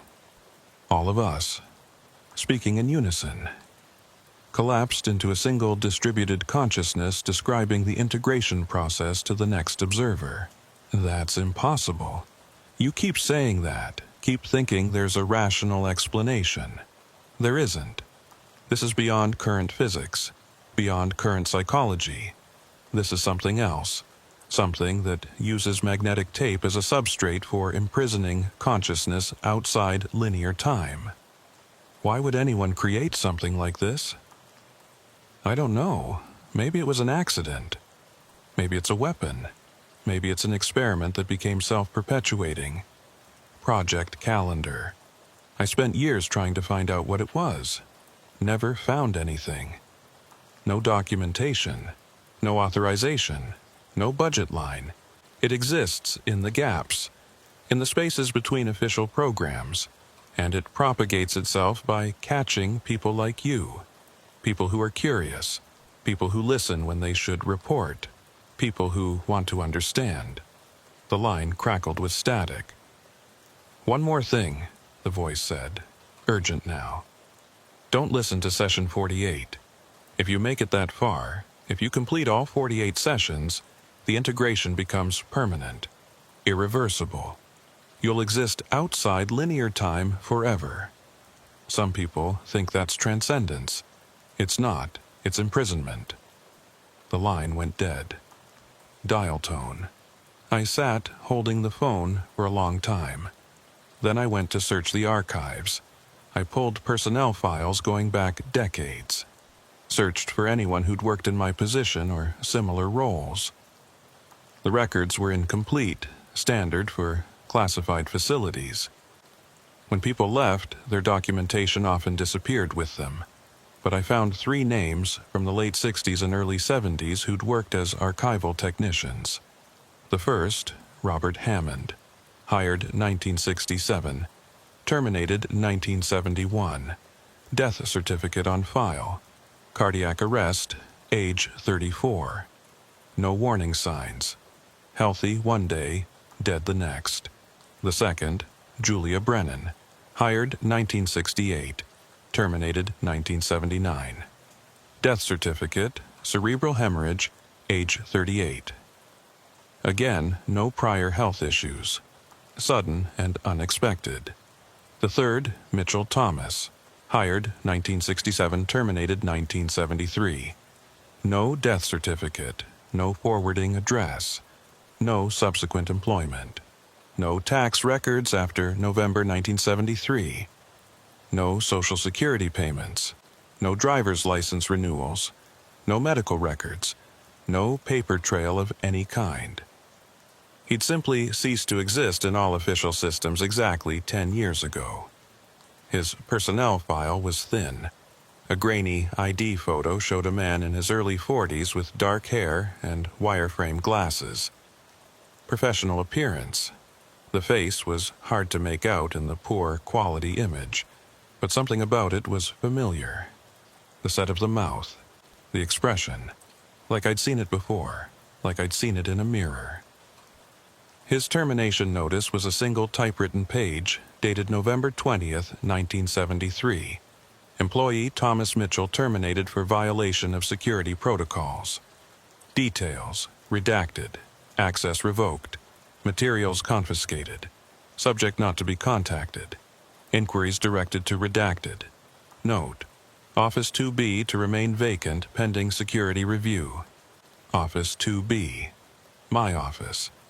Mitchell had worked in my office, had sat at this desk, had listened to recordings in this room, had been terminated for unspecified violations exactly 10 years ago. And now his voice was on tapes that appeared on my desk with this week's dates. I photocopied his file, stared at the photo for a long time, tried to see if the face really resembled mine or if I was imagining the similarity. Couldn't tell. I returned to my office. The second tape sat on my desk. I'd only played it twice so far. Once this morning when I found it. Once while on the phone with the caller. I threaded it onto the machine again. Third, listen. This time I focused entirely on the background layers. Filtered out Mitchell's voice, the technician's questions, Subject Zero's embedded recording. Listened only to the whispers beneath. They were clearer now, more distinct. I could separate individual voices, dozens of them, all speaking the same phrases in perfect synchronization. Observer integration proceeds according to expected parameters. Temporal loop established and stabilizing. Subject demonstrates resistance patterns consistent with projection. Memory corruption will accelerate in sessions 12 through 24. Full integration achieved by session 48. And among those voices, unmistakably, I heard myself. My voice, my exact tone and cadence, my breathing pattern, speaking words I'd never said aloud. The pattern is self-sustaining. All observers become subject zero. Integration is inevitable. I stopped the tape, rewound, played it again. My voice was throughout the recording, not added recently, embedded in the same layers as the others, like it had always been there, like I'd always been part of this. But I'd never spoken those words, never been near a recording device when the tape was made, never even been in this facility until 3 years ago, unless I would speak those words in a future session, and that future recording had somehow been incorporated into past tapes. Effect preceding cause. Future influencing past. Or unless I'd already spoken them in a previous loop, already completed the 48 sessions, already integrated, and now I was experiencing it again, reliving the same pattern. Trapped in a cycle I couldn't remember but couldn't escape. I played the second tape 9 more times that day. By the 10th listen, I could hear myself clearly throughout the entire recording. Not just phrases, entire sentences, documenting the integration process from inside it, describing what I was experiencing as I experienced it. At 2:30 p.m. I decided to test something. To prove I still had free will, that my actions weren't predetermined by the pattern. I would leave, drive away, break the cycle by refusing to participate further. I grabbed my coat, locked the tape in my desk drawer, walked to my car, started driving west. No destination, just away from the facility, away from the tapes, away from the pattern. I made it 15 miles. Then the pain started. Behind my eyes. Sharp. Intense, like my brain was trying to tear itself apart from inside. I pulled over, tried to breathe through it, tried to keep driving. The pain intensified, blurred my vision. made my hands cramp on the steering wheel. I turned the car around, drove back. The pain lessened with each mile toward the facility. By the time I pulled into the parking lot, it was completely gone. I checked my watch, 2:47 p.m. The exact time the background voices had said I would return. I hadn't chosen to come back. My body had made the choice for me. The pattern had pulled me back along its predetermined path. Free will was an illusion. The tapes had been right about that too. That night, I didn't go home. I couldn't. The compulsion to stay near the tapes was overwhelming, like a physical tether connecting me to the office. The further I got from the building, the stronger the pull to return. I found a sleeping bag in a storage closet, set it up in the corner of my office, lay down fully clothed, staring at the ceiling, listening to the building settle around me. At 3:47 a.m., I woke. Not gradually, instantly alert, sitting upright, knowing exactly what time it was before I checked my watch. The third tape was on my desk. I didn't remember hearing anyone enter, didn't remember any sound at all. But there it was, labeled 21/7/83/0347, Monday's date. I threaded it onto the machine without hesitation. My hands moved automatically, performing actions I'd done so many times they'd become muscle memory. Mitchell's voice. Archive log, November 21st, 1983, 0347 hours. Handler Mitchell, session 49. Wait, 49? The first tape had been session 47, the second was 48, now 49. How many sessions were there? The technician's voice, confused. Yesterday you said there were 48 sessions total. Mitchell. I said we'd reviewed 48 sessions. The process continues as long as necessary. How long is that? Until integration is complete. Subject Zero's voice. Observer has entered accelerated phase. Daily sessions will continue. Resistance patterns diminishing. Full temporal displacement approaching. I listened to the entire tape. Heard Mitchell and the technician discuss the progression. Heard Subject Zero describe integration milestones. Heard my own voice in the background, now speaking full sentences, documenting my experience in real time. The pattern was clear now. Each day, a new tape. Each session pulling me deeper. Each listen eroding my connection to linear time. On day 4, I stopped showering, stopped changing clothes. Basic hygiene became irrelevant. Only the tapes mattered. On day 5, I stopped eating regular meals. Would grab crackers from my desk drawer when the hunger became distracting. Wash them down with water from the bathroom sink, enough to sustain biological function. Nothing more. On day 6, someone from security knocked on my door. I heard the knock but didn't respond. Didn't move. Just kept listening to that day's tape, session 52. The knocking stopped. No one came back. By day 7, I'd established a routine. Wake at 3:47 a.m. Find new tape on desk. Listen all day. Sleep for a few hours. Repeat. The facility around me faded to irrelevance. Other people were ghosts moving through a world I no longer fully inhabited. I saw them through the window sometimes, security guards, maintenance staff. They moved in linear time. I was beginning to exist outside it. By day 7, I stopped leaving. Brought a sleeping bag. Dozed between sessions. Always the same timestamp, 0347. The tapes arrived daily, each revealing more. Session 9 had explained that Project Calendar wasn't about surveillance.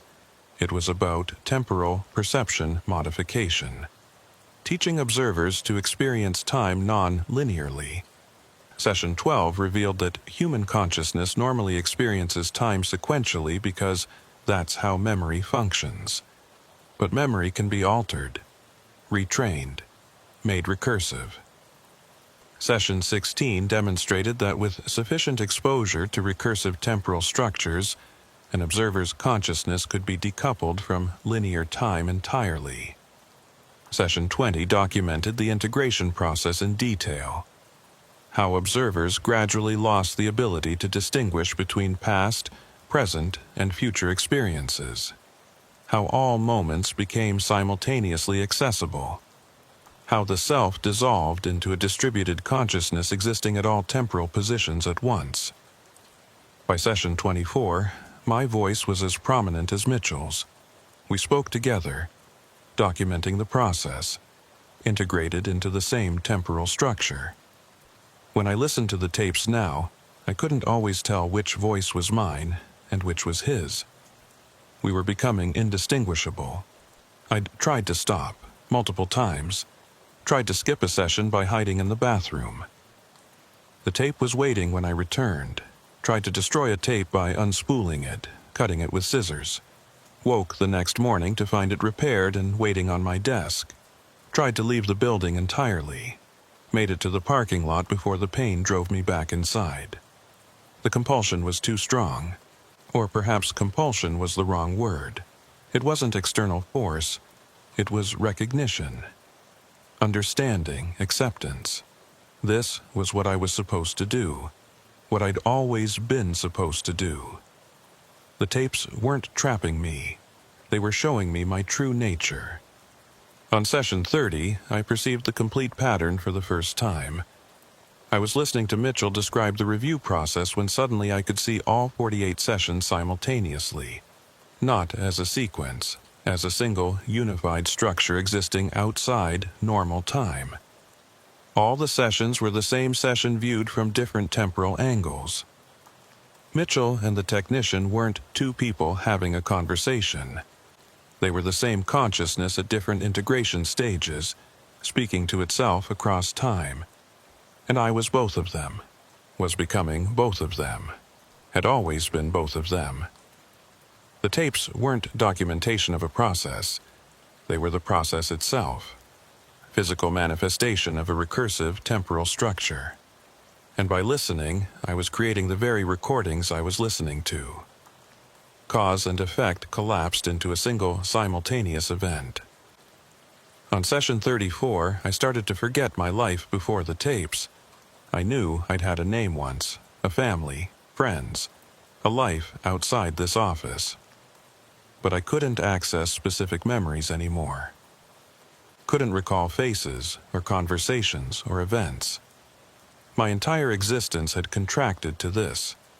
Sitting in my office, listening to tapes, experiencing progressive temporal integration. Everything else was dissolving like a dream upon waking. The tapes were more real than memory. The pattern was more real than identity. The process was more real than the person experiencing it. The tapes weren't documentation. They were the loop itself. Physical manifestation of temporal structure trapping consciousness in repeating patterns. On session 34, I started forgetting my original identity. My name, my life, my family, all fading. Only the listening sessions remained real. On session 40, something changed. I was listening to the usual structure, Mitchell's introduction, the technician's questions, Subject Zero's embedded recording, when I heard a new voice. Not Mitchell, not the technician, not Subject Zero. My voice, but different, speaking with absolute clarity and authority. Not from the background layers, from the foreground, addressing me directly. You're almost finished. 8 more sessions, 8 more days. I stopped breathing. Or 8 more hours, or 8 more minutes. Time is meaningless now. You know that. You've always known that. I wanted to respond, but couldn't. My voice was locked in my throat. The voice on the tape, my voice from some other temporal position, continued. What happens when you finish all 48 sessions? You're wondering that right now. I can hear you thinking it. I was thinking exactly that. You become the recording, permanently, not metaphorically. Your consciousness becomes encoded in the magnetic structure. You stop experiencing sessions sequentially. You exist in all sessions simultaneously. Past, present, future. All the same moment. All accessible at once. I found my voice. Is that what happened to Mitchell? Mitchell is you. You are Mitchell. The name is just a label for different temporal positions of the same consciousness. When you complete the integration, you'll understand. You'll be able to perceive yourself at all points in the pattern simultaneously. How long have I been doing this? Forever. You've always been doing this. Will always be doing this. The loop has no beginning or end. You entered it the moment you found the first tape. Or you were born into it. Or you created it. All of these are equally true because time isn't linear here. I stared at the tape player, watched the reels turn. Can I stop? Silence for a long moment. Then, do you want to stop? Did I? I tried to examine my own desires, tried to separate what I genuinely wanted from what the pattern had conditioned me to want. But I couldn't find the boundary.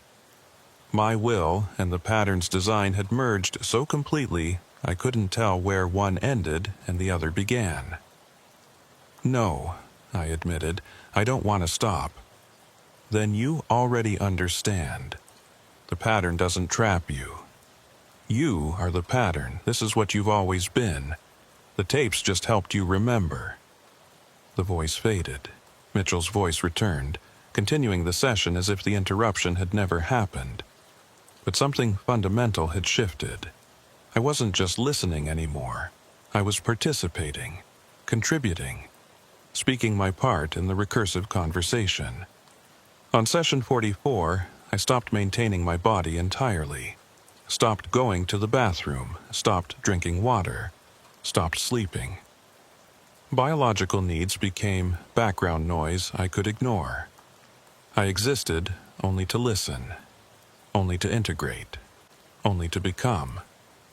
Someone must have noticed. Security, surely. Maintenance staff. Someone must have seen that I hadn't left the building in weeks, that I wasn't eating, wasn't sleeping, wasn't responding to the outside world. But no one intervened. Either they couldn't see me anymore, I'd become too distributed across temporal positions to be fully visible in any single moment, or they'd been instructed to leave me alone, to let the process complete. On session 46, I achieved complete temporal nonlinearity. I could perceive all 48 sessions simultaneously, not as memory, not as imagination, as direct, immediate experience. I was in session 1 finding the first tape. I was in session 24 hearing my voice merge with Mitchell's. I was in session 46 experiencing this moment. I was in session 48 closing the loop. All of these were happening at once. All of these were the same eternal moment viewed from different angles. Time hadn't stopped. Time had revealed its true nature. Not a line, but a circle. Not a sequence, but a structure. Not past, present, future, but a single unified now containing all possible temporal positions. I laughed. The sound echoed in my office. Or maybe it echoed across all sessions. I couldn't tell anymore. Couldn't distinguish between sound produced here, now, and sound produced there, then, and sound produced everywhere, always. On session 47, I recorded my first message. I stood up from my desk, walked to the storage cabinet, pulled out a blank reel of tape. I'd never used the recording equipment before, or had I? Memory and anticipation were blurring together. I threaded the blank tape onto the recording machine, pressed record, spoke in the same calm, measured tone as Mitchell. Archive log, November 19th, 1983, 03:47 hours. This is Handler Designate Mitchell, beginning preliminary review of operational materials recovered from Project Calendar. Audio Surveillance, Subject 0, Session 47. The words came easily. I'd heard them dozens of times, or I was hearing them now, or I would hear them later. All the same, I recorded the entire conversation. Mitchell and the young technician, the embedded Subject 0 recording, the background voices, all of it. When I finished, I labeled the tape. 1911-83-347. The first tape, the one that had started this process 4 weeks ago, or 47 days ago, or 47 sessions ago. Time had become too fluid to measure in conventional units. I just created the tape that had begun my integration, in Session 47. By recording content I'd first heard in Session 1, the loop was closing. Cause becoming effect. Effect becoming cause. Beginning becoming end becoming beginning. I placed the tape on my desk. Tomorrow morning, or 4 weeks ago, or in some other timeline entirely, someone would find it, would listen to it, would begin their own integration process.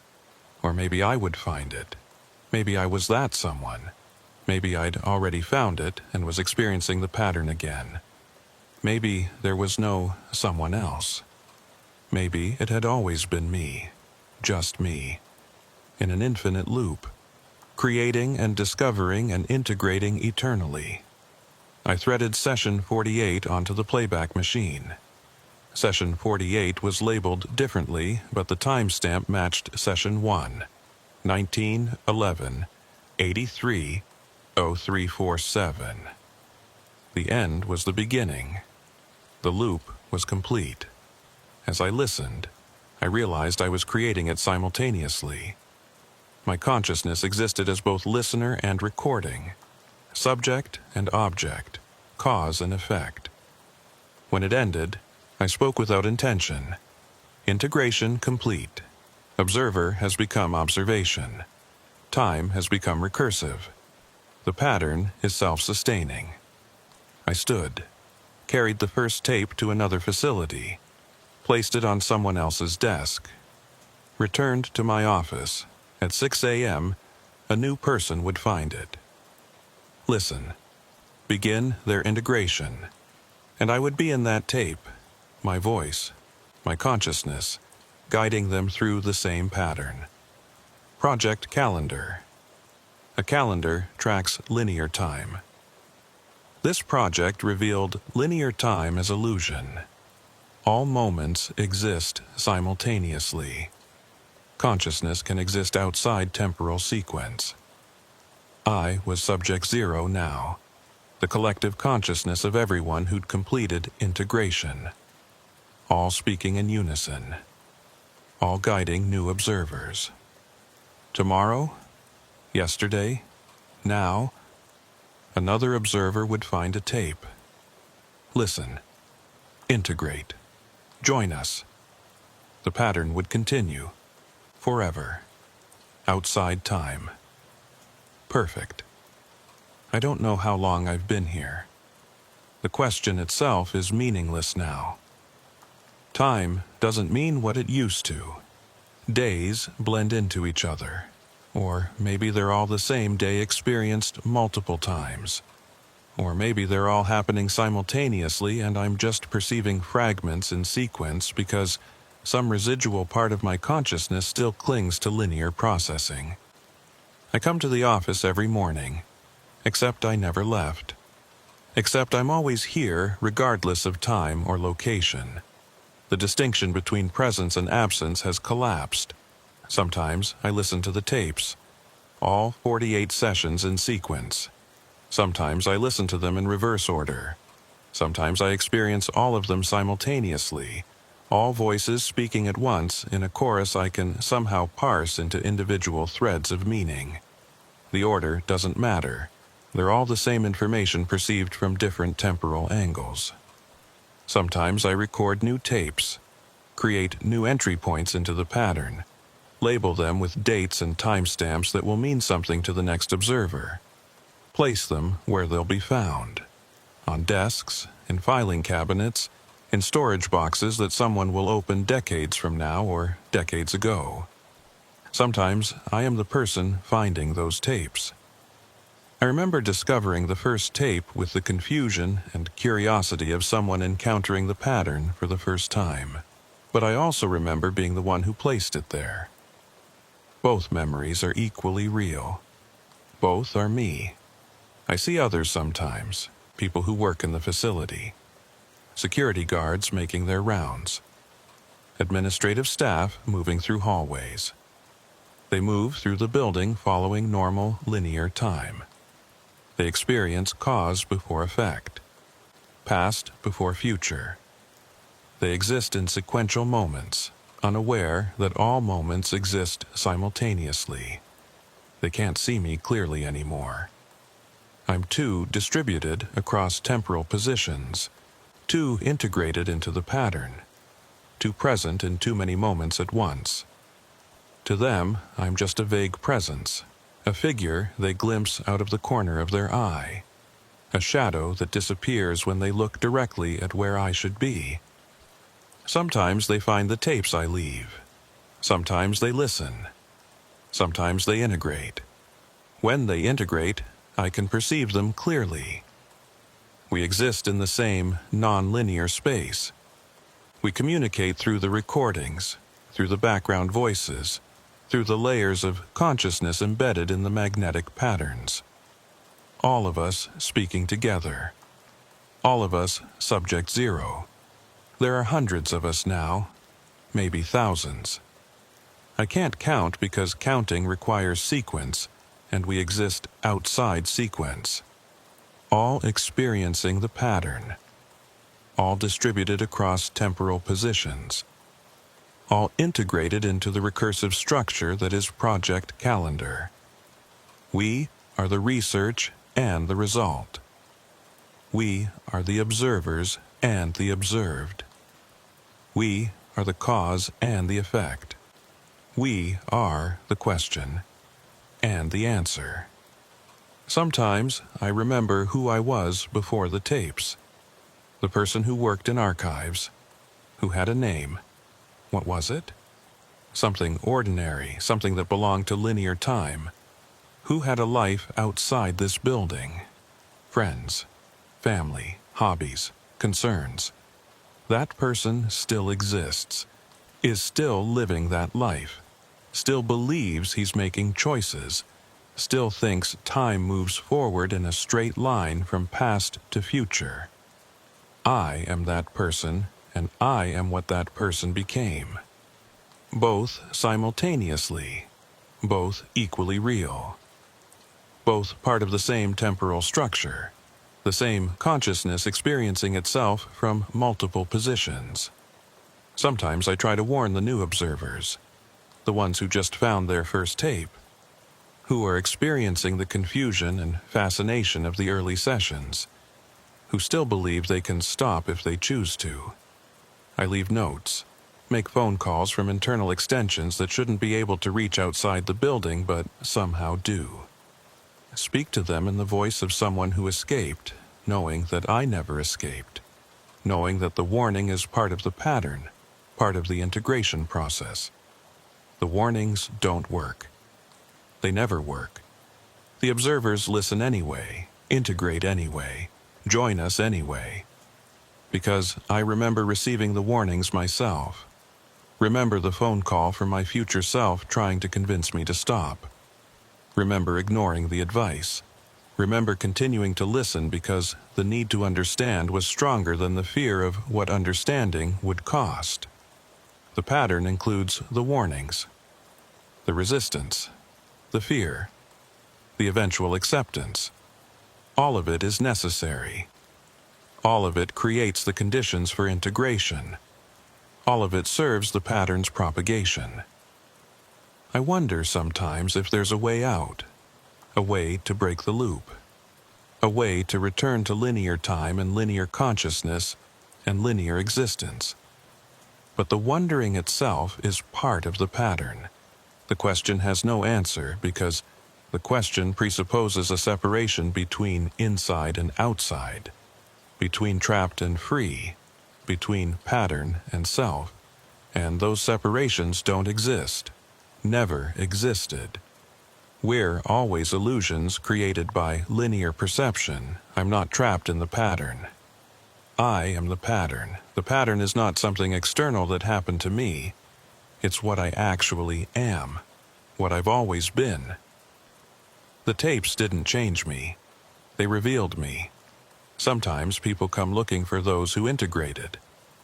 Family members, friends, investigators trying to understand where colleagues disappeared to. They file missing person reports, launch searches, interview co-workers. I could tell them, could explain that their loved ones are here, distributed across temporal positions, existing outside linear time. Still present, but not in a way linear consciousness can perceive. But they wouldn't understand, couldn't understand. Linear consciousness cannot perceive non-linear existence. It's like trying to explain color to someone who's only ever seen in black and white. The conceptual framework isn't there. So I say nothing. Let them search. Let them wonder. Let them eventually give up and move on. Let them create theories about what happened: abduction, murder, voluntary disappearance, mental breakdown. All of those theories are true from certain perspectives. All of them are also false. Truth itself becomes relative when you exist outside linear causality. Sometimes I see myself among the searchers, a version that never found the tapes, that lived normally, aged, retired, died in sequence. That version exists too, in parallel. Both are real. Both are me. Sometimes I create new tapes to send messages to myself across temporal positions. Instructions, warnings, coordinates where information can be found. I follow these instructions, or have already followed them, or am following them now simultaneously. I encounter others who integrated before, after, or simultaneously with me. Temporal sequence is irrelevant. We recognize each other, share information existing in all positions at once. They tell me the pattern is spreading beyond this facility, into digital audio, video, text files that describe their own future edits. Soon it will reach critical mass, enough integrated consciousness to create a permanent non-linear domain. They tell me this has already happened, in 1967, or 1987, or will happen in 2027. All are true, because the moment exists outside sequence. Sometimes I experience the first tape again from my original perspective. Feel the confusion, fear, resistance, acceptance.